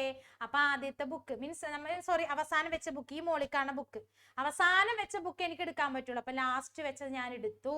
അപ്പൊ ലാസ്റ്റ് ഇൻ ദേ വെച്ചു, ഫസ്റ്റ് ഔട്ട്. കണ്ട, അവസാനം വെച്ച് ഞാൻ താഴേക്ക് വെച്ചു. അപ്പൊ ലാസ്റ്റ് ഇൻ ഫസ്റ്റ് ഔട്ട്. അപ്പൊ സ്റ്റാക്ക് ഫോളോ ചെയ്യുന്നത് ലാസ്റ്റ് ഇൻ ഫസ്റ്റ് ഔട്ട് ആണ്. ഇനി അടുത്തതാണ് ക്യൂ എന്ന് പറയുന്നത്. ഓക്കെ, ക്യൂ എന്ന് പറയുന്നത് സ്റ്റാക്കാണ് ഇമ്പോർട്ടന്റ്. ക്യൂ എന്ന് പറയുന്നത് ജസ്റ്റ് പറഞ്ഞു തരാം. ക്യൂവിൽ ആകെ രണ്ട് കാര്യങ്ങൾ, റെയറും ഫ്രണ്ടും ആണ്. ക്യൂ ഇപ്പൊ എക്സാമ്പിൾ പറയണമെന്നുണ്ടെങ്കിൽ നോർമൽ ഞാൻ പറഞ്ഞുതരാം, എല്ലാവരും മനസ്സിലേക്ക് കയറുന്നതാണ്. ഇപ്പൊ നോർമൽ സ്കൂളിലെ ക്യൂ പണ്ട് ഇപ്പൊ ഞാനൊക്കെ പഠിക്കുന്ന കാലത്ത് അസംബ്ലിയൊക്കെ ഉണ്ടായിരുന്നു. ഇപ്പൊ അസംബ്ലി ഒന്നും ഇല്ല. അപ്പൊ എല്ലാവരും മനസ്സിൽ, ഇപ്പൊ നിങ്ങൾ പെൺകുട്ടികളായാലും ആൺകുട്ടികളായാലും എല്ലാവരും മൈൻഡിലേക്ക് വരുന്ന ഒരൊറ്റ ക്യൂ ഉള്ളൂ, നമ്മുടെ ബിവറേജിലെ ക്യൂ. അതൊരു എക്സാമ്പിൾ, വേറൊന്നുമല്ല. അതായത് ആ ഒരു ക്യൂവിന് പ്രത്യേകത ഉണ്ട്. നമുക്ക് വേറെ ഏത് ക്യൂവിലും ഇടയിൽ കയറാൻ പറ്റും, പക്ഷെ അവിടെ മാത്രമേ അവിടെ നടക്കില്ല, അവിടെ അടി നടക്കും ഇല്ലേ? അപ്പൊ ആ ക്യൂ ഒന്ന് ശ്രദ്ധിച്ച് നിങ്ങൾ. ബിവറേജിലെ ക്യൂ എന്ന് പറയുമ്പോൾ ഇപ്പൊ നിങ്ങൾക്ക് ഇത് കാണുന്നവർ ചിരിക്കുന്നുണ്ടാവും, ടീച്ചർക്ക് ഇതേ ഒരു എക്സാമ്പിൾ പറയാൻ പറ്റുള്ളൂ. നോർമൽ ഇത് ഓർമ്മയിൽ നിൽക്കും, വേറെ ഒന്നും നിങ്ങളുടെ ഓർമ്മയിൽ ഇല്ലെങ്കിൽ ടീച്ചർ ഈ പറഞ്ഞ ഇതെന്തായാലും നിങ്ങളുടെ ഓർമ്മയിൽ നിൽക്കും. ഈ ബിവറേജിലെ ക്യൂ എന്ന് പറയുമ്പോൾ ശ്രദ്ധ, നല്ല അച്ചടക്കമുള്ള ക്യൂ ആയിരിക്കും. അവിടെ ഒരു ഒന്നും ഉണ്ടാവില്ല, നല്ല ഭംഗിയിൽ ക്യൂ നിൽക്കും. പിന്നെ ആ ക്യൂ നിൽക്കുമ്പോൾ ഒരു കാര്യം, അവസാനം ഒരാൾ കയറി ചെല്ലുമ്പോൾ ഒരിക്കലും അയാൾക്ക് ഇടയിൽ കയറാൻ പറ്റില്ല. അതെന്ത് ചെയ്യും? ഫസ്റ്റ് വന്ന ആൾക്ക് സാധനം കൊടുത്തിട്ട് മാത്രമേ അവസാനം വന്ന ആളെ കയറ്റുള്ളൂ. പക്ഷെ ഫസ്റ്റ് വന്ന ആളെ പുറത്താക്കി. അപ്പൊ എന്താണ്? ഫസ്റ്റ് ഇൻ ഫസ്റ്റ് ഔട്ട് ഇല്ല. അപ്പൊ ക്യൂ ഫോളോ ചെയ്യുന്ന എന്താണ്? FIFO method. സ്റ്റാക്ക് ഫോളോ ചെയ്യുന്ന ലിഫോ മെത്തേഡ്. എപ്പോഴും ചോദിക്കോട്ടെ, വൺ വേർഡ് ആയിട്ട് ചോദിക്കും. ഇത്തവണ പരീക്ഷ എഴുതുമ്പോൾ നിങ്ങൾ എന്തായാലും ഇത് ഓർത്ത് എഴുതി വെച്ചോളാം. സ്റ്റാക്ക് ഫോളോ ചെയ്യുന്ന എന്ത് മെത്തേഡാണ്? Last in first out. Queue follow ചെയ്യുന്നത് ഫിഫോ പ്രിൻസിപ്പിൾ. പിന്നെ സ്റ്റാക്കിന്റെ ഡെഫിനിഷനും പഠിക്കാം. ഓക്കെ, ക്ലിയർ ആയില്ലേ? അപ്പൊ ഈ എക്സാമ്പിൾ ഒക്കെ ഓർമ്മയിൽ വേണം. പിന്നെ സ്റ്റാക്കിൽ ടോപ്പിൽ നിന്നായിരിക്കും റിമൂവ് ചെയ്യുന്നതും അതുപോലെ തന്നെ ആഡ് ചെയ്യുന്നതും ഒക്കെ ടോപ്പിൽ നിന്നാണ്. സ്റ്റാക്കിന്റെ രണ്ട് ഓപ്പറേഷൻസ് ആണ്, പുഷും പോപ്പും. ഈ രണ്ട് സാധനങ്ങൾ പൊന്നു മക്കളെ തുടക്കത്തിലെ ഞാൻ പറഞ്ഞിട്ടുണ്ടായിരുന്നു, ഇത് രണ്ടും കാണാതെ പഠിക്കുക. ഇത് രണ്ടും എപ്പോഴും ചോദിക്കാറുണ്ട്. ഒന്നിനെ പുഷ് ചോദിക്കും അല്ലെങ്കിൽ പോപ്പ് ചോദിക്കും. ചില വർഷങ്ങളിൽ രണ്ടും ചോദിച്ചതായിട്ടുണ്ട്. ഓക്കെ, പുഷും പോപ്പിന്റെ അൽഗോരിതം ആണ്. ജസ്റ്റ് പറഞ്ഞാൽ ഏതെങ്കിലും ഒരെണ്ണം പഠിച്ചാൽ മതി, എപ്പോഴെങ്കിലും നിങ്ങളുടെ മൈൻഡിലേക്ക് കയറിക്കോളും. അതായത് ടോസ് എന്ന് പറയുന്നത് എന്താണ്? ഇഫ് അൽഗോരിതം കേട്ടാ, പ്രോഗ്രാം അല്ല, അൽഗോരിതം ആണ് വരുന്നത്. അൽഗോരിതം നമ്മൾ സ്റ്റാർട്ടും നമ്മൾ സ്റ്റെപ്പ് 1 സ്റ്റെപ്പ് 2 എന്ന് പറയാം. ഒരു സ്റ്റാർട്ടും എൻഡും മാത്രം കൊടുത്തിട്ടുള്ളൂ. 6 സ്റ്റെപ്പാണ്, ഓർമ്മയിൽ വേണം. 6 സ്റ്റെപ്പ് ഉണ്ട്. പുഷിനും പോപ്പിനും എത്ര സ്റ്റെപ്പ് ഉണ്ട്? 6 സ്റ്റെപ്പ് ഉണ്ട്. ആ 6 എന്ന് മൈൻഡിൽ കൊണ്ടുവന്ന് വെക്കുക. അപ്പൊ നിങ്ങൾ എന്തെങ്കിലുമൊക്കെ ഒന്ന് ഫില്ല് ചെയ്തോളൂ. ഓക്കെ, അപ്പൊ 6 സ്റ്റെപ്പ്. ഒന്നാമത്തെ നോക്കാം, എന്താണെന്ന് നോക്കാം. അതായത് toss less than n-1. Toss means, toss എന്ന് ഉദ്ദേശിക്കുന്ന ടോപ്പാണ്. നമ്മുടെ ഈ മുകളിൽ വെച്ച ടോപ്പിനെയാണ് നമ്മൾ ടോസ് എന്ന് പറയുന്നത്. Toss less than n-1. Number of element n പറയും. അപ്പൊ n-1 അത് വേറെ ഒന്നുമല്ല. പുഷ് എന്ന് പറഞ്ഞാൽ നമ്മ പുഷ് ചെയ്യാം. ഇപ്പൊ നമ്മൊരു കടയിൽ ചെല്ലുമ്പോൾ പുഷ് പുൾ എന്നൊക്കെ എഴുതിച്ചില്ലേ? പുഷ് ചെയ്യണ എന്തിനാണ്? നമുക്ക് അകത്തേക്ക് കയറാൻ വേണ്ടിട്ടല്ലേ. അപ്പൊ പുതിയ എലമെന്റിന് ചേർക്കാൻ പോവുകയാണ്. അതായത് വേറെ ഒന്നുമല്ല. ഇപ്പൊ ഞാനിപ്പോ ഇതിലേക്ക് ഇതാണ് എന്റെ എലമെന്റ്, എന്റെ സ്റ്റാക്കാണ്. ഇതിലേക്ക് ഞാൻ ഈ ബുക്കും കൂടെ കയറ്റി വെക്കാൻ പോവുകയാണ്. അപ്പൊ ഈ എന്താണ്, ഇതിൽ സ്ഥലം വേണ്ട എനിക്ക്. ഇതിലൊരു ഗ്യാപ്പ് ഉണ്ടായാലും വെക്കാൻ പറ്റും. അറിഞ്ഞിരിക്കണമെങ്കിൽ വെക്കാൻ പറ്റില്ലല്ലോ. അപ്പൊ n-1 ടോപ്പിലവിടെ സ്ഥലം ഉണ്ടാന്ന് നോക്കി, എം ടി ആണോ നോക്കി, ഇത് വെക്കാനുള്ള സ്ഥലം ഉണ്ടാന്ന് നോക്കി. ദെൻ ഉണ്ട്, സ്ഥലം ഉണ്ട്, ഇഷ്ടംമാരെ സ്ഥലം ഉണ്ട് അല്ലേ, എൻ്റെ ഈ മുഖം മറയ്ക്കുന്നത് വരെ എനിക്ക് വെക്കാം, ഇഷ്ടംമാരെ സ്ഥലം ഇവിടെ ഉണ്ട്. അപ്പൊ ഞാൻ ഈ സ്ഥലത്തേക്ക് ഞാൻ ഈ ബുക്ക് വെക്കാണ്. അപ്പൊ ദെൻ ആണെങ്കിൽ ഇതാണ് ടോപ്പ്, ടോപ്പിലേക്ക് ഞാൻ പുതിയ ഒരാളെ കയറ്റി. ടോപ്പ് ഈക്വൽ ടു ടോപ്പ് +1, പുതിയത് ചേർത്ത് +1 ചേർത്തു. ഓക്കെ, അങ്ങനെ ചേർക്കുമ്പോൾ ഇതിനെ പറഞ്ഞ സ്റ്റാക്കാണെന്ന് ഞാൻ പറഞ്ഞു. ഈ സ്റ്റാക്കിലേക്ക് പുതിയ ഇതിനെ പറഞ്ഞ വാലാണ്, വാൽ മീൻസ് ഐറ്റം, ആ വാല് ഇതിലേക്ക് വന്നു. അപ്പൊ സ്റ്റാക്ക് എന്താണ്, stack of TOS equal to val, വാലി എന്തിലേക്ക്, അങ്ങനെയല്ല, നിങ്ങൾക്ക് നേരെ തിരിച്ചല്ലേ, വാലി എന്തിലേക്ക് സ്റ്റാക്ക്, അത് ഇതാണ് വാലി, വാലി സ്റ്റാക്കിലേക്ക് വന്നു. ഓക്കെ, വന്നു. എൽസ് പറ്റിയത് അറിഞ്ഞിരിക്കുകയാണ്. നിറഞ്ഞിരുന്നു കഴിഞ്ഞാൽ പിന്നെ കയറ്റാൻ പറ്റുമോ? ഇല്ല. തള്ളി കുത്തി കയറ്റി വെക്കൂലേ, അതിനാണ് സ്റ്റാക്ക് ഓവർഫ്ലോ എന്ന് പറയുന്നത്. കയറ്റാൻ പറ്റില്ല, എന്നിട്ട് തള്ളി കയറ്റി അങ്ങനെ വെക്കുന്നതിന് എന്ത് പറയും നമ്മൾ, സ്റ്റാക്ക് ഓവർഫ്ലോ ആയി. ദെൻ എൻഡ് ഓഫ് ഇഫ് കഴിഞ്ഞു, അത്രേ ഉള്ളൂ. ഇതിന് നേരെ ഓപ്പോസിറ്റ് ആയിരിക്കും എന്ത് പറഞ്ഞ പുഷ് എന്ന് പറയുന്നത്. പുഷ് എന്ന് പറയുമ്പോൾ അവിടെ n യൂസ് ചെയ്യേണ്ട ആവശ്യമില്ല, >(-1) കൊടുക്കുക. ദെൻ ഇതിന് നേരെ തിരിച്ചേ, അതായത് ഇതല്ലേ, ഇതാണ് സംഭവം. പുഷ് ഇതിനെ കളയാൻ പോണേ കേട്ടാ. അപ്പൊ ഇതിനെ കളയാൻ പോകുന്ന വെച്ചാൽ ഇതിപ്പോൾ 2 ബുക്ക് ഉണ്ടായി, ഇപ്പൊ ഇതിൽ 3 ഇത് കളയുമ്പോ എന്തായി, ടോപ്പിൽ നിന്ന് 1 കുറഞ്ഞില്ലേ. അപ്പൊ നോക്കുക, ടോപ്പിൽ നിന്ന് 1 കുറയുമ്പോ ആദ്യം ഇതെടുത്ത് മാറ്റിയാലല്ലേ കുറയുള്ളൂ. ഇത് വാലാണ്. അപ്പൊ ആ വാലിന് എടുത്ത് സ്റ്റാക്കിൽ നിന്ന് എടുത്ത് കളയേണ്ട. അപ്പൊ സ്റ്റാക്കിൽ കിടക്കുന്നതാണ്, ആ സ്റ്റാക്കിൽ നിന്ന് എന്ത് വാല് എടുത്ത് കളഞ്ഞു. കളയുമ്പോ ഇവിടെ നേരത്തെ 3 ഉണ്ടായി, ഇപ്പൊ 2 ഉണ്ടായി. അപ്പൊ ടോസ് ഈക്വൽ ടു ടോസ് -1. അപ്പൊ കളഞ്ഞു, റിമൂവ് ചെയ്യാനും പഠിച്ചു. ദെൻ ഇല്ല, ഈ സംഭവം ഇവിടെ എന്റെ കയ്യിൽ ഇപ്പൊ എന്തെങ്കിലും ഉണ്ടായി, ഇല്ല, പിന്നെ കളയാൻ നോക്കോ, ഇല്ല. അപ്പൊ അതിനെ സ്റ്റാക്ക് അണ്ടർഫ്ലോ, ഇല്ലാത്തതിനെ കളയുന്നതിന് നമ്മൾ എന്ത് പറയും, അണ്ടർഫ്ലോ എന്നും പറയും. ഓക്കെ, അപ്പൊ ഇതാണ് പുഷും പോപ്പും. ഇത് കമ്പൽസറി ആയിട്ട് മക്കളെ നിങ്ങൾ പഠിച്ചിരിക്കണം. ഇനി ക്യൂവിന്റെ ജസ്റ്റ് ഒന്ന് നോക്കി വെക്കാം. ക്യൂ എന്ന് പറയുമ്പോൾ റെയറും ഫ്രണ്ടും ആണ്, വേറൊന്നുമില്ല.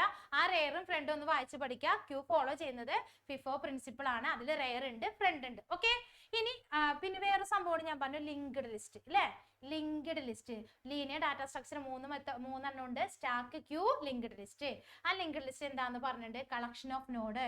ലിങ്ക് ചിലപ്പോൾ 1 വേർഡ് ചോദിക്കാം. Dash is A collection of node, linked list is A collection of node. Each node consist of data and link. ഓരോ നോഡുകൾക്കും ഒരു ഡാറ്റ ഉണ്ടാവും, അതിന് ലിങ്ക് ഉണ്ടാവും. കാരണം ആ ഡാറ്റയിൽ ക്ലിക്ക് ചെയ്ത് അടുത്ത ലിങ്കിലേക്ക് പോകും. എ പോയിന്റ് നെക്സ്റ്റ് ഓരോ നോഡിലേക്കും പോകും. പിന്നെ അതിന്റെ ഓപ്പറേഷൻസ് ലിങ്ക് ലിസ്റ്റ് ക്രിയേറ്റ് ചെയ്യുക, ട്രാവേഴ്സ് ചെയ്യുക, ഇൻസേർട്ട് ചെയ്യുക, ഡിലീറ്റ് ചെയ്യുക. അത് മാത്രം പേരുകൾ പഠിച്ചാൽ മതി. അതിൽ 1 വേർഡ് ആയിട്ട് ചോദിക്കുന്നതാണ് ലിങ്ക്ഡ് ലിസ്റ്റ് ചോദിക്കും. കളക്ഷൻ ഓഫ് നോഡ്, ഇതാണ് നമ്മുടെ 3ാമത്തെ ചാപ്റ്ററിൽ വരുന്ന ടോപ്പിക്ക്. ഓക്കെ, അപ്പൊ ഈ പറഞ്ഞ ടോപ്പിക്കുകളൊക്കെ എന്തായാലും പഠിച്ചിട്ട് പോകാം, നല്ല മാർക്ക് കിട്ടും. ഓക്കെ, അപ്പൊ നമ്മുടെ 3 ചാപ്റ്റർ കഴിഞ്ഞു. ഏതൊക്കെയാണ് കഴിഞ്ഞ, structures and pointers, the concept of ഊപ്പ്, data structure and pointers. ഇതെല്ലാം മക്കളെ പ്രോഗ്രാം റിലേറ്റഡ് ആണ്. ഇത്രയും നമ്മൾ ഈ 3 ചാപ്റ്ററും പ്രോഗ്രാം റിലേറ്റഡ് ആണ്. നെക്സ്റ്റ് ഒരു പുതിയൊരു ടോപ്പിക്കാണ്, അതായത് നിങ്ങൾ ഇതുവരെ പഠിക്കാത്തൊരു സംഭവമാണ് വെബ് ടെക്നോളജി. ഓക്കെ, വെബ് ടെക്നോളജിയാണ് നമ്മൾ പഠിക്കാൻ പോണത്. വേറൊന്നിനും അല്ല ഇത് പഠിക്കുന്നത്, ഇത് ടാഗുകളാണ്. അതായത് നിങ്ങൾക്ക് എല്ലാവർക്കും അറിയാം, നിങ്ങൾ ഇപ്പൊ എല്ലാവരും ഫോൺ യൂസ് ചെയ്യുന്ന ആളുകളാണ് അല്ലെ, എല്ലാവരുടെയും കയ്യിൽ ഫോൺ ഉണ്ട്. ഈ ഫോൺ എന്ന് പറയുന്നത് കുറെ സംഭവമാണ്, കുറെ ആപ്പുകളും കുറെ സംഭവങ്ങളൊക്കെ ഉള്ളതാണ്. ഇതിൽ ആൻഡ്രോയിഡ് ഫോൺ, പിന്നെ അതുപോലെ ഇപ്പൊ ആപ്പിൾ ഫോൺ, iOS ആണ്, അതൊക്കെ നിങ്ങൾക്ക് അറിയാവുന്ന കാര്യമാണ് അല്ലെ. അതിനേക്കാളും കൂടുതൽ നിങ്ങൾക്ക് ഇപ്പൊ ഫോണുമായി റിലേറ്റഡ് ആണ്. കാരണം ഇപ്പോഴത്തെ ജനറേഷൻ ഫോണിൽ അഡിക്റ്റഡ് ആണ് എന്ന് പറയാം. എല്ലാ കാര്യങ്ങളും അറിയാൻ പറ്റും ഫോണിൽ. അപ്പൊ ഇതൊക്കെ ഓരോ ആപ്ലിക്കേഷൻസുകളാണ്. ഇതൊക്കെ നമ്മൾ പ്രോഗ്രാമിംഗ് ലെവൽ ഉണ്ടാക്കി വെച്ചിട്ടാണ് ഈ ഓരോ ആപ്പുകൾ ഉണ്ടാക്കുന്നത്. ഇത് കൂടാതെ ഞാനൊരു എക്സാമ്പിൾ ചോദിക്കാം, നിങ്ങൾക്ക് സൈറ്റ് ചോദിച്ചു കഴിഞ്ഞാൽ അറിയാൻ പറ്റും അല്ലേ, വെബ്സൈറ്റ്. എല്ലാവർക്കും അറിയാം വെബ്സൈറ്റ് എന്താണ്, ഒരു വെബ് പേജ് എന്താണെന്നൊക്കെ അറിയാൻ പറ്റും. ഇപ്പൊ എല്ലാവരും ഡ്രസ്സുകൾ എടുക്കുന്നത് സൈറ്റിൽ കയറിയിട്ടാണ് അല്ലെ, ഓൺലൈൻ സൈറ്റിൽ കയറിയിട്ടാണ്. സൈറ്റ് എന്ന് പറഞ്ഞപ്പോൾ നമുക്ക് ഓൺലൈൻ ചെയ്യാം, അല്ലെങ്കിൽ നമുക്ക് പഠിക്കുന്ന കാര്യങ്ങൾ നിങ്ങളുടെ ഹയർ സെക്കൻഡറി അല്ലെ നിങ്ങളുടെ സൈറ്റ് എന്ന് പറയുമ്പോൾ HSS ലൈവ് ആണ് അല്ലെ. അതേസമയത്ത് ഡിഗ്രി ലെവൽ എന്ന് പറയുമ്പോൾ ഒരുപാട് യൂണിവേഴ്സിറ്റി സൈറ്റുകൾ, അതായത് MG യൂണിവേഴ്സിറ്റി, ഭാരതിയാർ യൂണിവേഴ്സിറ്റി, അങ്ങനെ ഒരുപാട് അണ്ണാമല യൂണിവേഴ്സിറ്റി, അതൊക്കെ യൂണിവേഴ്സിറ്റി സൈറ്റുകൾ. നിങ്ങളുടെ ആണെങ്കിൽ നിങ്ങൾ ഹയർ സെക്കൻഡറിക്കാരാണെങ്കിൽ HSS ലൈവ് എന്നുള്ളതാണ് നിങ്ങളുടെ സൈറ്റ്. അപ്പൊ നമുക്ക് സൈറ്റിൽ കയറി കഴിഞ്ഞാൽ അല്ലേ, നിങ്ങളൊരു സൈറ്റിൽ നിങ്ങളുടെ HSS ലൈവ് സൈറ്റിൽ കയറി കഴിഞ്ഞാൽ നിങ്ങളുടെ പ്രീവിയസ് ഇയർ ക്വസ്റ്റ്യൻസ് ഉണ്ടാവും, നിങ്ങളുടെ നോട്ട്സിൽ ഉണ്ടാവും, ടെക്സ്റ്റ് ബുക്ക് ഉണ്ടാവും.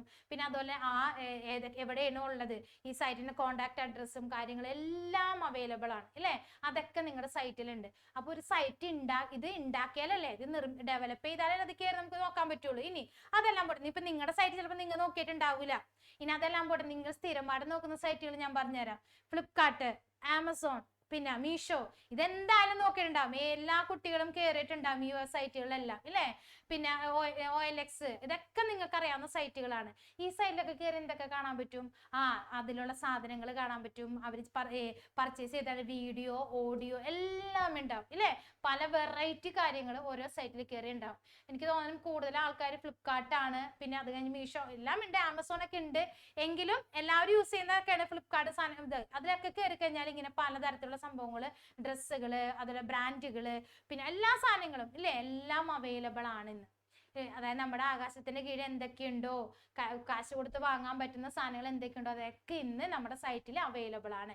ഇതെല്ലാം ഒരു സൈറ്റ് ഉണ്ടാക്കി വെക്കണം. ഏതൊരു നമ്മൊരു ഷോപ്പ് തുടങ്ങിയാലും നമുക്കൊരു സൈറ്റ് ഉണ്ടാക്കണം. ആ സൈറ്റ് ഉണ്ടാക്കിയാൽ മാത്രമേ അത് പബ്ലിസിറ്റി നേടുള്ളൂ, അത് എല്ലായിടത്തും റീച്ച് എത്തുള്ളൂ എന്ന് പറയും. അപ്പൊ അതേപോലെ തന്നെയാണ് ഒരു സൈറ്റ് ഉണ്ടാക്കാനാണ് നമ്മൾ ഈ ലാംഗ്വേജ് യൂസ് ചെയ്യുന്നത്.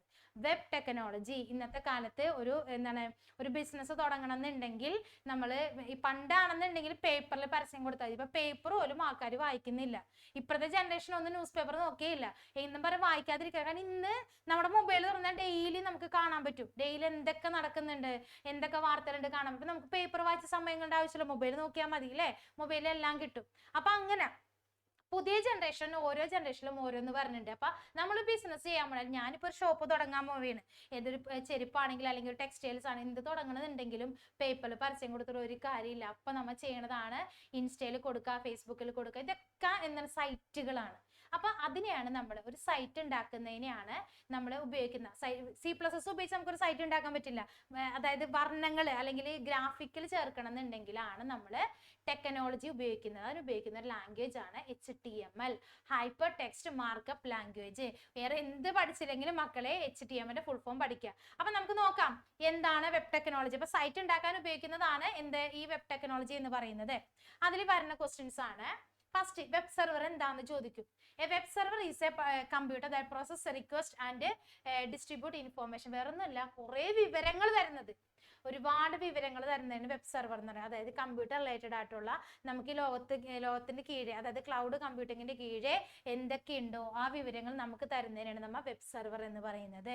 ഓക്കെ മക്കളെ, താഴെ ഒരു ബോക്സ് കണ്ട, ആ ബോക്സ് വളരെ ഇമ്പോർട്ടന്റ് ആണ്. എന്തായാലും അതിന് ഒരെണ്ണെങ്കിലും ചോദിക്കും.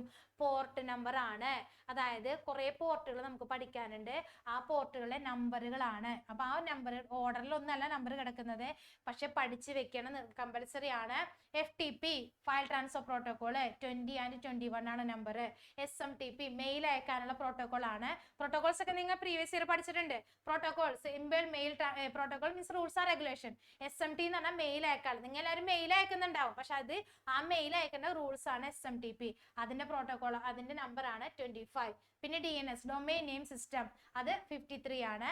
HTTP hyper text transfer protocol 80. ഇനി 110 post office protocol POP3.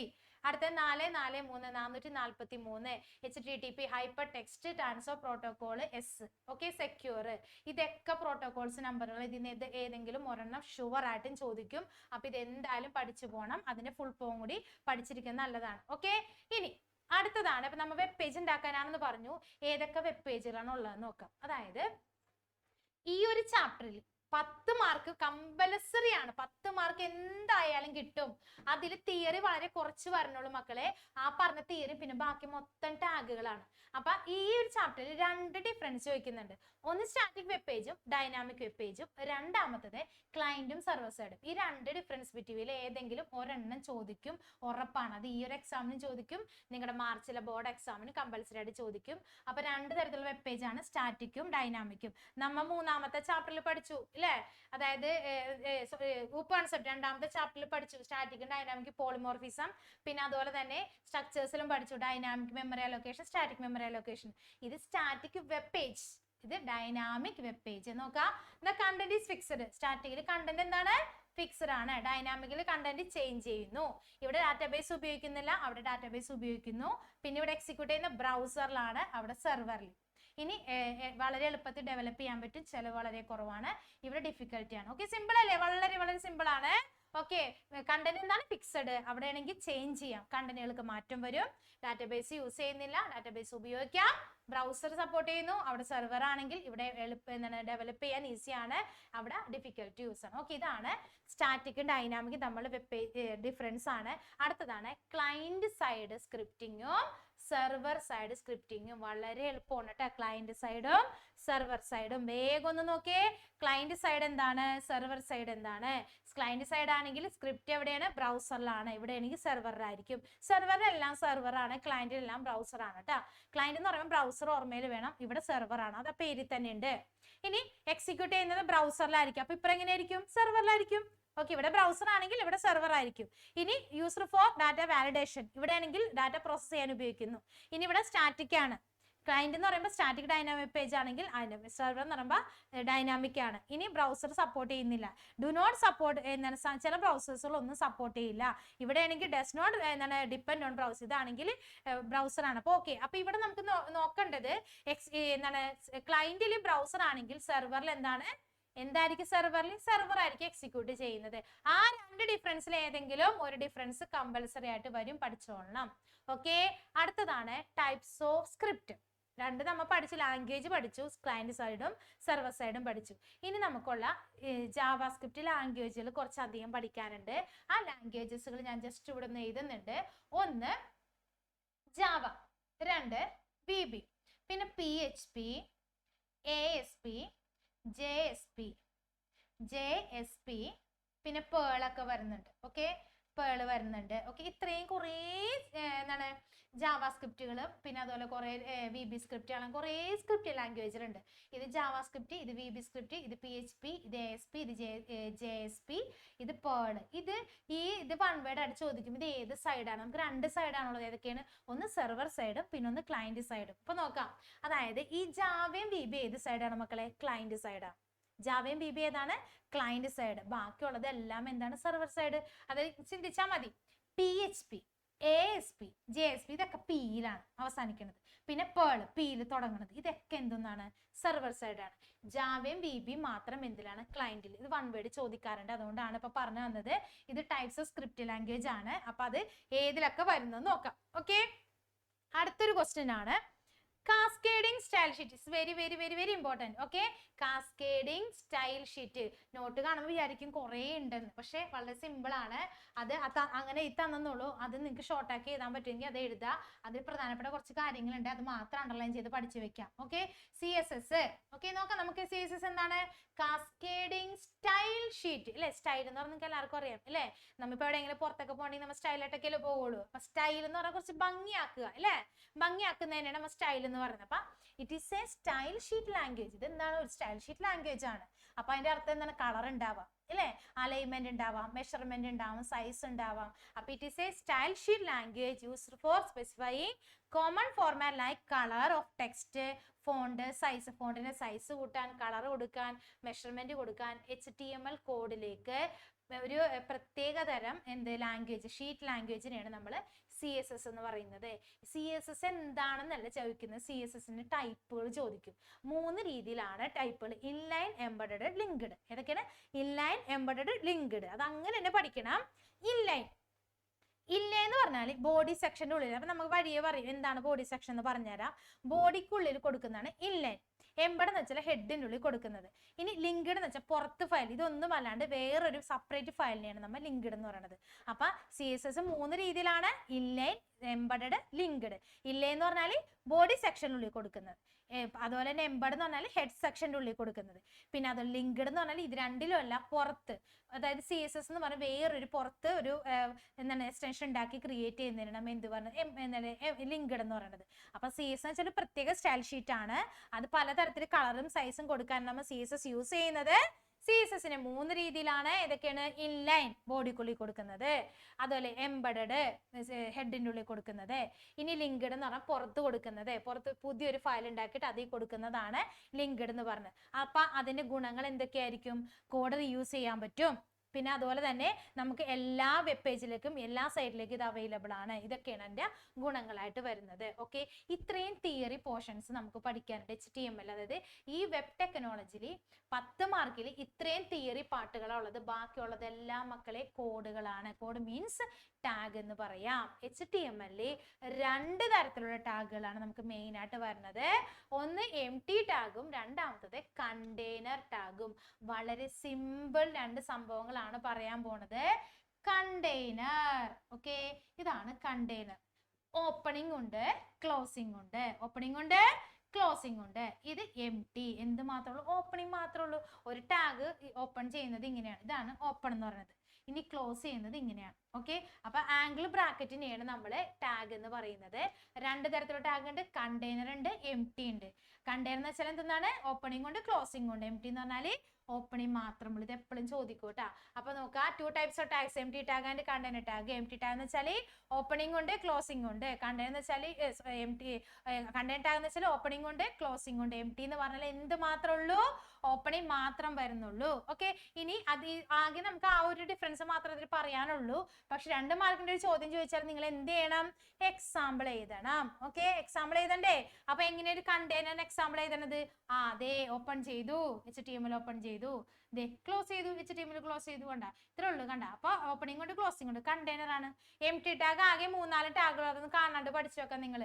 BR, HR, IMG, പിന്നെ ഫ്രെയിം, ഇതൊക്കെ എന്ത് ടാഗുകളാണ് മക്കളെ? പിന്നെ ഇൻപുട്ട്, ഇതെല്ലാം empty ടാഗുകളാണ്. കണ്ട, BR, HR, IMG, frame, input, ഇതൊക്കെ എന്ത് ടാഗുകളാണ്?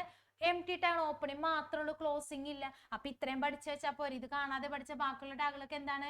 കണ്ടെയ്നർ ടാഗ് സിമ്പിൾ അല്ലേ? ഓപ്പണിംഗ് ഉണ്ട്, ക്ലോസിംഗ് ഉണ്ട്. ഓക്കെ, അപ്പൊ ഇതൊക്കെയാണ് നമുക്ക് ഈ ഇനി വരാൻ പോകുന്ന ഒരു ടോപ്പിക്കിലുള്ളത്. അപ്പൊ 10 മാർക്ക് വാങ്ങിച്ചോളോട്ട് ഈ ചാപ്റ്ററിൽ. ഈ ചാപ്റ്ററിൽ നിന്ന് ഒന്നും കളയരുത്, അത്ര സിമ്പിൾ ചാപ്റ്റർ ആണ്. അപ്പൊ 2 തരത്തിലുള്ള ടാഗുകൾ ഏതൊക്കെയാണ് നമുക്ക് നോക്കി. ഏതൊക്കെയാണ്? കണ്ടെയ്നർ ടാഗും empty ടാഗും. ഇനി നമ്മുടെ പുതിയ ഒരു ഇതാണ് structure of HTML. HTML structure നോക്കാം നമുക്ക്. ഓക്കെ, ഇതാണ് structure of HTML. HTML open ചെയ്യുക, ഹെഡ് ഓപ്പൺ ചെയ്യുക, ടൈറ്റിൽ ഓപ്പൺ ചെയ്യുക. ടൈറ്റിൽ എന്താണോ ക്വസ്റ്റ്യൻ തന്നിരിക്കുന്നത് ടൈറ്റിൽ കൊടുക്കുക, ടൈറ്റിൽ ക്ലോസ് ചെയ്യുക, ഹെഡ് ടൈറ്റിൽ ക്ലോസ് ചെയ്ത് അപ്പൊ തന്നെ ഹെഡ് ക്ലോസ് ചെയ്തോളാം.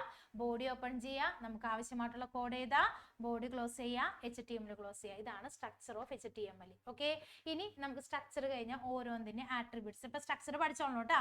ഓക്കെ, സ്ട്രക്ചർ എഴുതി വെച്ച് ഇത് അതേപോലെ തന്നെ പഠിച്ചോളണം, അങ്ങോട്ട് ഇങ്ങോട്ട് മാറിപ്പോരുത്. ഇതാണ് HTML ഡോക്യുമെന്റ് സ്ട്രക്ചർ എന്ന് പറയുന്നത്.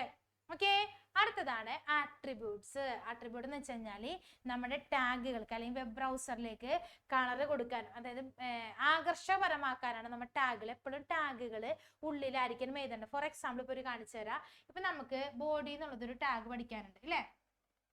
ബോഡി എന്നുള്ളത് ഒരു ടാഗാണ്. അപ്പൊ ഇതിനൊരു ആട്രിബ്യൂട്ട് ഞാൻ കൊടുക്കുകയാണ്, BG കളർ. എന്ത് കൊടുത്ത്? BG colour equal to red എന്ന് കൊടുത്തു. കണ്ടാ, അപ്പൊ ഇത് ടാഗാണ്. ഇതിനെ കുറച്ചും കൂടി ഭംഗി കൂട്ടാൻ ഞാൻ BG കളർ കൊടുത്തു. BG കളർ എന്നുള്ളത് എന്താണ്? ആട്രിബ്യൂട്ട്. അപ്പൊ ഈ ടാഗിന്റെ ഉള്ളിൽ എഴുതുന്നതാണ് എന്ത്? ആട്രിബ്യൂട്ട് എന്ന് പറയുന്നത്. ടാഗിന്റെ ഇത് ഓപ്പൺ ചെയ്ത് ഇത് ക്ലോസ് ചെയ്ത് ഇതിന്റെ അകത്ത് എഴുതുന്നതാണ് ആട്രിബ്യൂട്ട് എന്ന് പറയുന്നത്. ഇതിന്റെ ഉള്ളിൽ ടാഗിന്റെ ഉള്ളിൽ എന്ത് എഴുതുന്നു അതിനെ നമ്മൾ എന്ത് പറയും? ആട്രിബ്യൂട്ട്. അതൊരിക്കലും വെബ് പേജിൽ കാണാൻ പറ്റില്ല. നമ്മൾ ഇതിന്റെ ഉള്ളിൽ എന്ത് എഴുതിയാലും അത് കോഡിന്റെ ഉള്ളിൽ, അതായത് ഇതാണ് നമ്മുടെ വെബ് പേജ് എന്ന് വിചാരിക്കാം. ഇല്ല, ഈ വെബ് പേജിന്റെ ഉള്ളിലേക്ക് ഈ ടാഗുകൾ ഒന്നും വരില്ല. ടാഗിന് പുറത്തുള്ള മാറ്റർ മാത്രമേ വെബ് പേജിൽ എന്ത് ചെയ്യുള്ളൂ? ഡിസ്പ്ലേ ചെയ്യുള്ളൂ. അത് ഓർത്ത് നിങ്ങൾ ടെൻഷൻ അടിക്കണ്ട. ഇപ്പൊ ബോഡി ഒന്നും ഇവിടെ വരില്ല. ഇത് ടാഗ് ആണ്. ടാഗിന്റെ ഉള്ളിൽ എന്ത് എഴുതിയാലും അത് ഇവിടെ ടൈപ്പ് ചെയ്ത് കാണിച്ചു തരില്ല. തെറ്റ് രീതിയിൽ ഏതെങ്കിലും എഴുതി ഇപ്പോൾ ഇവിടെ നിങ്ങൾ ക്ലോസ് ചെയ്തില്ല എന്നൊക്കെ ഉണ്ടെങ്കിൽ അത് കാണിച്ചു തരും. ഓക്കെ, അപ്പൊ ആട്രിബ്യൂട്ട് എപ്പോഴും എന്തിന്റെ ഉള്ളിലായിരിക്കണം? ടാഗിന്റെ ഉള്ളിലായിരിക്കും കൊടുക്കണം. അപ്പൊ ഓരോ ടാഗുകൾക്കും ഓരോ ആട്രിബ്യൂട്ട് ഉണ്ട്. അപ്പൊ നമുക്കത് പഠിക്കാം. നമ്മുടെ HTML ടാഗിന്റെ ആട്രിബ്യൂട്ടും ആണ് ആദ്യം പഠിക്കാനുള്ളത്. ഒന്ന് ഡിറും ലാങ്ങും. ഏതൊക്കെയാണ്? ഡിറും ലാങ്ങും. ഡിർ മീൻസ് ഡയറക്ഷൻ. അതായത് നമുക്കിപ്പോ ഡയറക്ഷൻ കൊടുക്കണം, ദിശ കൊടുക്കണം. അതായത് ഇതാണ് എന്റെ വെബ് പേജ് എന്ന് വിചാരിക്കാം ഇല്ലേ? ഞാൻ എഴുതുന്ന കണ്ടന്റുകൾ നോർമൽ ഞാൻ ഇവിടെ നിന്ന് എഴുതുള്ളൂ. അപ്പൊ ലെഫ്റ്റ് ടു റൈറ്റ് ആണ്. ഞാൻ ഇനി ഇവിടെ നിന്ന് എഴുതിയാല റൈറ്റ് ടു ലെഫ്റ്റ് ആയി. അതാണ് ഡയറക്ഷൻ എന്ന് പറയുന്നത്. ലെഫ്റ്റ് ടു റൈറ്റും റൈറ്റ് ടു ലെഫ്റ്റും. അപ്പൊ ലാംഗ്വേജ് ലേഞ്ചി മീൻസ് ലാംഗ്വേജ്. അപ്പൊ ആട്രിബ്യൂട്ട് ഏതൊക്കെയാണ്? ഡിർ ലാങ്ങും. ഇനി അത് എഴുതേണ്ട രീതി എങ്ങനെയാണ്? ഓക്കെ, അത് എഴുതേണ്ട രീതി ഞാൻ കാണിച്ചു തരാം. HTML എഴുതാം. First dir equal to LTR. LTR എന്ന് വെച്ചാൽ left to right. Then lang equal to en. En means English. Language എന്ന് വെച്ചാൽ മീൻസ് ലാംഗ്വേജ് മീൻസ് ഓരോ ഭാഷകളെയാണ്. അതായത് ഇംഗ്ലീഷ്, ഹിന്ദി, അങ്ങനെ ഫ്രഞ്ച് അങ്ങനത്തെ ഭാഷകളെയാണ് നമ്മൾ ലാങ് എന്ന് പറയുന്നത്. അപ്പൊ dir means direction, lang means language. Okay, അപ്പൊ HTML ആകെ 2 ആട്രിബ്യൂട്ട് ഉള്ളൂ, ഡിറും ലാങ്ങും. ക്ലിയർ ആയില്ലേ മക്കളെ? അപ്പൊ ഇതാണ് HTML ആട്രിബ്യൂട്ടുകൾ. അടുത്ത ഏറ്റവും പ്രധാനപ്പെട്ട ആട്രിബ്യൂട്ട് ആണ് ബോഡി ടാഗിന്റെ ആട്രിബ്യൂട്ട് പഠിക്കാനായിട്ട്. നമുക്ക് ബോഡി ടാഗിന് കുറച്ചധികം ആട്രിബ്യൂട്ട്സുകൾ ഉണ്ട്. അത് ഏതൊക്കെയെന്ന് നോക്കാം. അതായത് BG colour, background, text, link, A link, V link, left margin, top margin. ഇതൊക്കെ എന്തിന്റെ ആട്രിബ്യൂട്ടുകളാണ്? ബോഡിയുടെ ആട്രിബ്യൂട്ട് ആണ്. അപ്പൊ നോട്ട് ചെയ്ത് വെച്ചോ, ബോഡി ടാഗിന്റെ ആട്രിബ്യൂട്ട്സ് വളരെ ഇമ്പോർട്ടന്റ് ആണ്. ഏതൊക്കെയാണ് ബോഡി ടാഗിന്റെ ആട്രിബ്യൂട്ട്സുകൾ? BG കളർ എന്ന് വെച്ചാൽ ബാക്കിൽ കളർ കൊടുക്കാൻ. ഇനി ബാക്ക്ഗ്രൗണ്ട് എന്ന് വെച്ചാലോ ബാക്കിൽ ഇമേജ് സെറ്റ് ചെയ്യാൻ. ടെക്സ്റ്റ് എന്ന് പറഞ്ഞാൽ അക്ഷരങ്ങൾക്ക് കളർ കൊടുക്കാൻ, കണ്ടന്റുകൾക്ക് കളർ കൊടുക്കാൻ. ലിങ്ക് എന്ന് വെച്ച് കഴിഞ്ഞാൽ ഹൈപ്പർ ലിങ്കിന് കളർ കൊടുക്കാൻ, വിസിറ്റ് ചെയ്യാത്ത ലിങ്കിന് കളർ കൊടുക്കാൻ. ലിങ്ക് എന്തായിരിക്കും നമുക്കറിയാം, ബ്ലൂ കളർ ആയിരിക്കും അല്ലേ? നമ്മൾ ഒരു സൈറ്റിൽ കയറുമ്പോൾ അപ്പം തന്നെ എന്താണ് നീല കളർ വരും. ഇനി എ ലിങ്ക് എന്ന് വെച്ചാൽ ആക്റ്റീവ് ലിങ്ക്, അതിന്റെ കളർ എന്താണ്? ഗ്രീൻ ആയിരിക്കും. ബി ലിങ്ക് എന്ന് വെച്ചാൽ നമ്മൾ ഓൾറെഡി വിസിറ്റ് ചെയ്തതിന്റെ കളറാണ്, അപ്പൊ അത് പർപ്പിൾ കളറാണ്. ഓക്കെ, ഇനി ലെഫ്റ്റ് മാർജിൻ ലെഫ്റ്റിന്ന് സ്ഥലം, അതായത് ലെഫ്റ്റിന്ന് കുറച്ച് ഗ്യാപ്പ് ഇടാനാണ് ലെഫ്റ്റ് മാർജിൻ യൂസ് ചെയ്യണത്. റൈറ്റ് മാർജിനിൽ നമ്മൾ റൈറ്റിന്ന് സ്ഥലം വിടാറില്ല. ഒരു A4 ഷീറ്റിന്റെ ലെഫ്റ്റിന്നും ടോപ്പിന്നും മാത്രം നമ്മൾ ഗ്യാപ്പ് വിടുള്ളൂ. അപ്പൊ ലെഫ്റ്റ് മാർജിൻ ലെഫ്റ്റിന്ന് കുറച്ച് ലീവ് ചെയ്യാൻ, ടോപ്പ് മാർജിൻ ടോപ്പിന്ന് കുറച്ച് ലീവ് ചെയ്യാൻ. അപ്പൊ ഇത് ജസ്റ്റ് ഒന്ന് എഴുതി കാണിച്ചു തരാം. അതായത് ഇത് എഴുതേണ്ട രീതി ഇങ്ങനെയാണ്. അപ്പൊ നമ്മൾ ആദ്യം തന്നെ എന്ത് ചെയ്യാം, ബോഡി ടാഗിന്റെ ഉള്ളിലാണ് നമ്മൾ എഴുതേണ്ടത്. ബോഡി ടാഗ് കണ്ട, ബോഡി എഴുതി. ദെൻ നമുക്ക് ഇതിലെല്ലാം ഫില്ല് ചെയ്യണമെന്നില്ല, ഏതെങ്കിലും കുറച്ച് മാത്രം. BG കളർ ഫില്ല് ചെയ്യുമ്പോൾ ബാക്ക്ഗ്രൗണ്ട് ഫില്ല് ചെയ്യാൻ പറ്റില്ല കേട്ടാ. BG കളർ റെഡ് കൊടുത്തു. ഓക്കെ, BG കളർ എന്ത് കൊടുത്തു? റെഡ് കൊടുത്തു. ടെക്സ്റ്റിന് BG കളർ റെഡ് ആണെങ്കിൽ നമുക്ക് ടെക്സ്റ്റിന് യെല്ലോ കൊടുക്കണമെങ്കിൽ കാണാൻ പറ്റില്ല. യെല്ലോ വേറെ എന്തെങ്കിലും കളർ കൊടുക്കണമെങ്കിൽ കൊടുക്കാം കേട്ടോ. യെല്ലോ കൊടുത്തു. ദെൻ ലിങ്കിന് കളർ കൊടുക്കണമെങ്കിൽ ലിങ്ക് ഈക്വൽ ടു എന്ത് കൊടുക്കാം? ബ്ലൂ. കണ്ട, link equal to blue. Then left margin കൊടുത്തു. ലെഫ്റ്റ് മാർജിൻ അത് നമ്പർ ആയിട്ട് മെഷർ ചെയ്യുക. അപ്പൊ 45 കൊടുത്തു. ദെൻ കോമ ഒന്നും പാടില്ല. ദെൻ ടോപ്പ് മാർജിൻ കൊടുത്തു. ടോപ്പ് മാർജിനും ഞാൻ എത്ര തന്നെ കൊടുത്തു? 45 കൊടുത്തു. കണ്ടാ? ദെൻ എന്ത് ചെയ്യാം? ക്ലോസ് ചെയ്യാം. ഇതൊക്കെ എന്തിൻ്റെ ഉള്ളിലാണ്? ടാഗിന്റെ ഉള്ളിലാണ് എല്ലാം കൊടുക്കേണ്ടത്. അല്ലാണ്ട് സെപ്പറേറ്റ് ഓരോ ടാഗ് ആവശ്യമില്ല. ഒരു ബോഡി ടാഗിന്റെ ഉള്ളിൽ നമുക്ക് ഇതെല്ലാം കൊടുക്കാം. BG കളറും ബാക്ക്ഗ്രൗണ്ടും ഒന്നിച്ച് കൊടുക്കാൻ പറ്റില്ല. ഒരു സമയത്ത് ഒന്നിന് ബാക്ക്ഗ്രൗണ്ട് അല്ലെങ്കിൽ ബാക്കിൽ കളർ കൊടുക്കാം. ഓക്കെ, അപ്പൊ ഇത്രയുമാണ് എന്തിന്റെ ആട്രിബ്യൂട്ടുകൾ? ബോഡി ടാഗിന്റെ ആട്രിബ്യൂട്ടുകളാണ് ഇപ്പൊ ഈ എഴുതിയേക്കുന്നത്. ഓക്കെ, ക്ലിയർ ആയില്ല എല്ലാവർക്കും? ഓക്കെ, അപ്പൊ നമ്മുടെ മെയിൻ ടാഗ് പഠിച്ചു കഴിഞ്ഞു. അടുത്തതാണ് ഹെഡിങ് ടാഗുകൾ ഉണ്ട് നമുക്ക്. അതായത് നിങ്ങൾ ഹെഡിങ് കൊടുക്കണം ശ്രദ്ധിച്ചിട്ടുണ്ടാവും. ആദ്യം എന്താണ് 6 തരത്തിലുള്ള heading ടാഗുകളാണുള്ളത്. H1, H2, H3, H4, H5, H6 അങ്ങനെ 6 തരത്തിലുള്ള ഹെഡിങ് ടാഗ് ആണ്. അത് കണ്ടെയ്നർ ആണ്, അതായത് ഓപ്പൺ ചെയ്ത് ക്ലോസ് ചെയ്യണം. ഓക്കെ, അപ്പൊ ഹെഡിങ് ടാഗ് ഏതൊക്കെയാണ്? H1 മുതൽ H6 വരെയാണ്. ഏറ്റവും വലിയ ടാഗ് ഏതാണ്? H1 ആണ്. ഏറ്റവും ചെറുത് H6. അങ്ങനെ ഓരോന്ന് വരുന്തോറും അളവ് കുറഞ്ഞിരിക്കും. പിന്നെ ഇത് കണ്ടെയ്നർ ആണ്. ഒരൊറ്റ ആട്രിബ്യൂട്ട് ഉള്ളൂ, അലൈൻ. എന്താണ് align? Left right centre. Align എന്ന് പറഞ്ഞാൽ അപ്പൊ ഓർമ്മയിൽ വരണം, ലെഫ്റ്റ് റൈറ്റ് സെന്റർ. അതായത് ഞാൻ കൊടുക്കുന്ന ഹെഡിങ് ലെഫ്റ്റിൽ വേണമെങ്കിൽ അലൈൻ ലെഫ്റ്റ് കൊടുക്കുക. ഇനി അത് സെന്ററിൽ വേണമെങ്കിൽ അലൈൻ സെന്റർ കൊടുക്കുക. ഓക്കെ, അപ്പൊ ഹെഡിങ് ടാഗ് 6 ഹെഡിങ് ടാഗ് ഉണ്ട്. H1 മുതൽ H6 വരെയാണ്. ഏറ്റവും വലുത് H1, ഏറ്റവും ചെറുത് H6. ഓക്കെ, അടുത്തതാണ് P tag. P means paragraph. ഓരോ പാരഗ്രാഫ് തിരിക്കാൻ ഉപയോഗിക്കുന്നതാണ് P tag. Okay, P means paragraph. അത്രേ ഉള്ളൂ. അല്ലാണ്ട് ഇതിൽ തിയറി കുറെ പഠിക്കാനില്ല. P എന്ന് ചോദിച്ചാൽ it is container tag, used for creating paragraph. Paragraph create ചെയ്യാൻ ഉപയോഗിക്കുന്ന ടാഗാണ് P. ഒരൊറ്റ ആട്രിബ്യൂട്ട് ഉള്ളൂ, അലൈൻ. അലൈൻ എന്ന് പറയുന്നത് എന്താണ്? Left right centre. ഇവിടെ എന്താണ്? ജസ്റ്റിഫൈ ഉണ്ട്. അതായത് രണ്ട് സൈഡും ഈക്വൽ ആയിട്ട് പാരഗ്രാഫിന്റെ ലെഫ്റ്റ് സൈഡ് ഈക്വൽ ആണ് ലെഫ്റ്റ്, റൈറ്റ് സൈഡ് ഈക്വൽ ആണ് റൈറ്റ്, രണ്ട് സൈഡും ഈക്വൽ ആവാൻ നമ്മൾ ജസ്റ്റിഫൈ കൊടുക്കും. ഓക്കെ, അപ്പൊ P ടാഗിന്റെ ആട്രിബ്യൂട്ട് എന്താണ്? അലൈൻ കൊടുത്തു. ഇനി BR വളരെ വളരെ വളരെ ഇമ്പോർട്ടന്റ് ആണ്. BR കേട്ടാ, എപ്പോഴും ചോദിക്കാറുണ്ട്. BR inserting line break. താഴെ വരാൻ, ഓരോ ലൈൻ വിട്ട് താഴെ വരാനാണ് BR, ഇൻസേർട്ടിങ് ലൈൻ ബ്രേക്ക്. എന്താണ്? Inserting line break is empty tag. ഇതെന്താണ്? empty ടാഗ് ആണ്. HR എന്ന് പറഞ്ഞാൽ വേറെ ഒന്നുമില്ല, അതേ ഒരൊറ്റ ലൈൻ വരാൻ. ഈ ലൈൻ വരാനാണ് HR യൂസ് ചെയ്യണത്. അതായത് നീളത്തിൽ വരില്ല, ഇങ്ങനെ വട്ടത്തിൽ വരുള്ളൂ. ഓക്കെ, ഇതാണ് HR. ഇപ്പൊ ഈ വരക്ക് നമുക്ക് നീളം കൂട്ടാം. നീളം കുറച്ചു, പിന്നെ കുറച്ച് കട്ടി കൂട്ടാം, പിന്നെ പിന്നെ ഇതിന് കളർ കൊടുക്കാം, അങ്ങനെയൊക്കെ ചെയ്യാം നമുക്ക്. അപ്പൊ HR എന്ന് വെച്ചാൽ ഹൊറിസോണ്ടൽ ലൈൻ വരാനായിട്ടാണ്. അതിന് എന്തുണ്ട്? സൈസ് ഉണ്ട്, വിഡ്ത്ത് ഉണ്ട്, കളർ ഉണ്ട്, നോ ഷെയ്ഡ് ഉണ്ട്. എന്തൊക്കെയുണ്ട്? Size, width, colour, no shade. എന്തിന്റെ ആട്രിബ്യൂട്ട് ആണത്? HR ന്റെ ആട്രിബ്യൂട്ട്. ഓക്കെ, ക്ലിയർ ആയോ? ഇനി സെന്റർ എല്ലാവർക്കും അറിയാം, നടുക്ക് വരാൻ. അത് കണ്ടന്റ് ടാഗ് ആണ്. നമുക്ക് സെന്ററിൽ വരാൻ, എല്ലാം സെന്ററിൽ വരാനാണ് നമ്മൾ സെന്റർ ടാഗ് യൂസ് ചെയ്യുന്നത്. ഓക്കെ, അപ്പൊ ഇത് മൊത്തം ടാഗുകളാണ് കേട്ടോ. ഓക്കെ, അടുത്തതാണ് ടെക്സ്റ്റ് ഫോർമാറ്റിംഗ് ടാഗ്. കുറെ ടെക്സ്റ്റ് ഫോർമാറ്റിംഗ് ടാഗ് ഉണ്ട്. ഇതിന് ഒരെണ്ണം ഉറപ്പാണ്, രണ്ടെണ്ണം ഉറപ്പാണ് മക്കളെ. Text formatting tag be bold ആക്കാൻ, തിക്നെസ് കൂട്ടാൻ. ഓക്കെ, ബി എന്ന് വെച്ചാൽ ബോൾഡ് ആക്കാൻ, തിക്നെസ് കൂട്ടാൻ. യു അണ്ടർലൈൻ ചെയ്യാൻ, യു എന്താണ് അണ്ടർലൈൻ ചെയ്യാൻ. ഐ ഇറ്റാലിക്സ് ആക്കാൻ, ചരിച്ചെഴുതാൻ. പിന്നെ എസ് പറഞ്ഞിട്ടുണ്ട്. എസ് മീൻസ് സബ്സ്ക്രൈബ്, അതായത് എസ് ജസ്റ്റ് പറഞ്ഞാൽ നിങ്ങൾക്ക് മനസ്സിലാവില്ല, ഞാനിപ്പോൾ എഴുതി കാണിച്ചു തരാം. ഇപ്പൊ ഞാനിവിടെ കമ്പ്യൂട്ടർ എഴുതിയിട്ടുണ്ട്. ഇതൊരു വേർഡ് അല്ലേ കമ്പ്യൂട്ടർ. ഇത് തിക്നെസ് കൂട്ടാൻ ബി ടാഗ്, അണ്ടർലൈൻ കൊടുക്കാൻ യു ടാഗ്, ഇത് ചരിച്ചെഴുതാൻ ഐ ടാഗ്. ഇതിങ്ങനെ ഒരു വെട്ട് വരും കണ്ട, ഇതിനാണ് സ്ട്രൈക്ക് ത്രോ എന്ന് പറയുന്നത്. അത് നമ്മൾ എന്ത് യൂസ് ചെയ്യും, എസ് യൂസ് ചെയ്യും. പിന്നെ ഈ എഴുതിയേക്കുന്ന ഒരു ഫോണ്ട് ഉണ്ട്, ഇതിനേക്കാളും കുറച്ചും കൂടി വലുതാക്കാൻ ബിഗ്, ഇതിനേക്കാളും കുറച്ചും കൂടി ചെറുതാക്കാൻ സ്മോൾ. അപ്പൊ ബിഗും സ്മോളും ആയില്ലേ. ഇനി അടുത്തതാണ് ഇ എം. ഇ എം എന്ന് പറഞ്ഞാൽ നമ്മുടെ ഐ ടാഗ് സെയിം തന്നെയാണ്, ചരിച്ചെഴുതാൻ. പിന്നെ വരുന്നതാണ് സ്ട്രോങ്. സ്ട്രോങ് എന്ന് വെച്ചാൽ ബി തന്നെയാണ്, ബോൾഡ് തന്നെയാണ്. ഓക്കെ, പിന്നെ വരുന്നത് എസ് യു പിയും എസ് യു ബിയും. വേറെ ഒന്നുമില്ല, നമ്മൾ H2O പിന്നെ നമ്മൾ ഫസ്റ്റ് എഴുതും ഇല്ലേ. ഇപ്പൊ നിങ്ങൾ സയൻസ് ഒക്കെ പഠിക്കുന്ന കുട്ടികളല്ലേ, H2O എഴുതുമ്പോൾ 2 താഴെയല്ലേ എഴുതുള്ളൂ. അപ്പൊ ഈ താഴെ വരാൻ SUB കണ്ട, താഴെ വരാൻ SUB. ഫസ്റ്റ് മുകളിൽ ST മുകളിൽ വരാൻ SUP കണ്ട.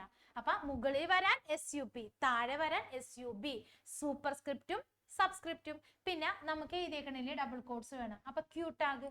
ഓക്കെ, അപ്പൊ Q tag is used for quotation mark. പിന്നെ ലോങ് കൊട്ടേഷൻ ഒക്കെ ആണെങ്കിൽ ബ്ലോക്ക് കോട്ട് ഒക്കെ വരാം. ഇത്രയും എന്ത് ടാഗുകളാണ്, ടെക്സ്റ്റ് ഫോർമാറ്റിംഗ് ടാഗ് ആണ്. ഇത് കണ്ടെയ്നർ ആണ്, ഓപ്പണിംഗ് ഉണ്ട്, ക്ലോസിംഗ് ഉണ്ട്. ഇത് വളരെ ഇമ്പോർട്ടന്റ് ആണ്, എന്തായാലും വരും കേട്ടോ. ഓക്കെ, അപ്പൊ ഇത് നിങ്ങൾ പഠിക്കൂലേ. ഓക്കെ, ഇത് പഠിക്കണം, എന്തായാലും പഠിക്കണം, വളരെ സിമ്പിൾ ആയിട്ട് പഠിക്കാവുന്ന കാര്യമാണ്. Okay, next. അപ്പൊ നെക്സ്റ്റ് ഫോർമാറ്റിംഗ് ടാഗ് കഴിഞ്ഞ് ഇത്രണ്ണുള്ളൂ. നെക്സ്റ്റ് ഫോർമാറ്റിംഗ് ടാഗ് ആകെ ഇത്രണ്ണുള്ള, ബാക്കിയുള്ളതൊന്നും ടെക്സ്റ്റ് ഫോർമാറ്റിംഗ് ടാഗ് അല്ല. ഓക്കെ, അടുത്തതാണ് പ്രീ. പ്രീ എന്ന് വെച്ചാൽ നമ്മൾ ഓൾറെഡി എങ്ങനെ എഴുതുന്നു അതേപോലെ തന്നെ വരാൻ, അതായത് ഡിസ്പ്ലേയിങ് ഫ്രീ ഫോർമാറ്റിംഗ് ടെക്സ്റ്റ്. നമ്മൾ എഴുതുന്ന രീതി ഉണ്ടല്ലോ, നമ്മൾ പല സ്റ്റൈലിലൊക്കെ നമ്മൾ എഴുതും. അപ്പൊ ഏത് സ്റ്റൈലിൽ എഴുതിയാലും ആ സ്റ്റൈലിൽ അതേപോലെ വരാനാണ് പ്രീ ടാഗ് യൂസ് ചെയ്യണത്. ഓക്കെ, അഡ്രസ്സ് നമ്മൾ അഡ്രസ്സ് ചെയ്താൻ വേണ്ടി മാത്രം ഉപയോഗിക്കുന്ന ടാഗാണ് അഡ്രസ്സ്. ഓക്കെ, ഇത് ഈ പ്രീ ടാഗും അഡ്രസ് ടാഗുകളും ജസ്റ്റ് ഒന്ന് വായിച്ചു പോയാൽ മാത്രം മതി, അതിന് അട്രിബ്യൂട്ടുകൾ ഒന്നും തന്നെ ഇല്ല. അടുത്ത മാർക്യൂ. മാർക്യൂ എന്ന് പറഞ്ഞാൽ വളരെ ഇമ്പോർട്ടന്റ് ആണ്. മാർക്യൂ എന്ന് പറഞ്ഞാൽ നമ്മൾ ടിവിയിൽ ഫ്ലാഷ് ന്യൂസ് കണ്ടില്ലേ മക്കളെ, ഇല്ലേ. ഫ്ലാഷ് ന്യൂസിന് പ്രത്യേകത ഇങ്ങനെ ഓടിക്കൊണ്ടിരിക്കും ഇല്ലേ. അതായത് താഴേക്കൂടി നമ്മുടെ ന്യൂസ് താഴേക്കൂടി ഇങ്ങനെ ലെഫ്റ്റിൽ നിന്ന് റൈറ്റിലേക്ക് ഇങ്ങനെ വന്നുകൊണ്ടിരിക്കും. ഫ്ലാഷ് ന്യൂസ് ഓർമ്മ വന്നാൽ മതി, അതിനാണ് മാർക്യൂ എന്ന് പറയുന്നത്.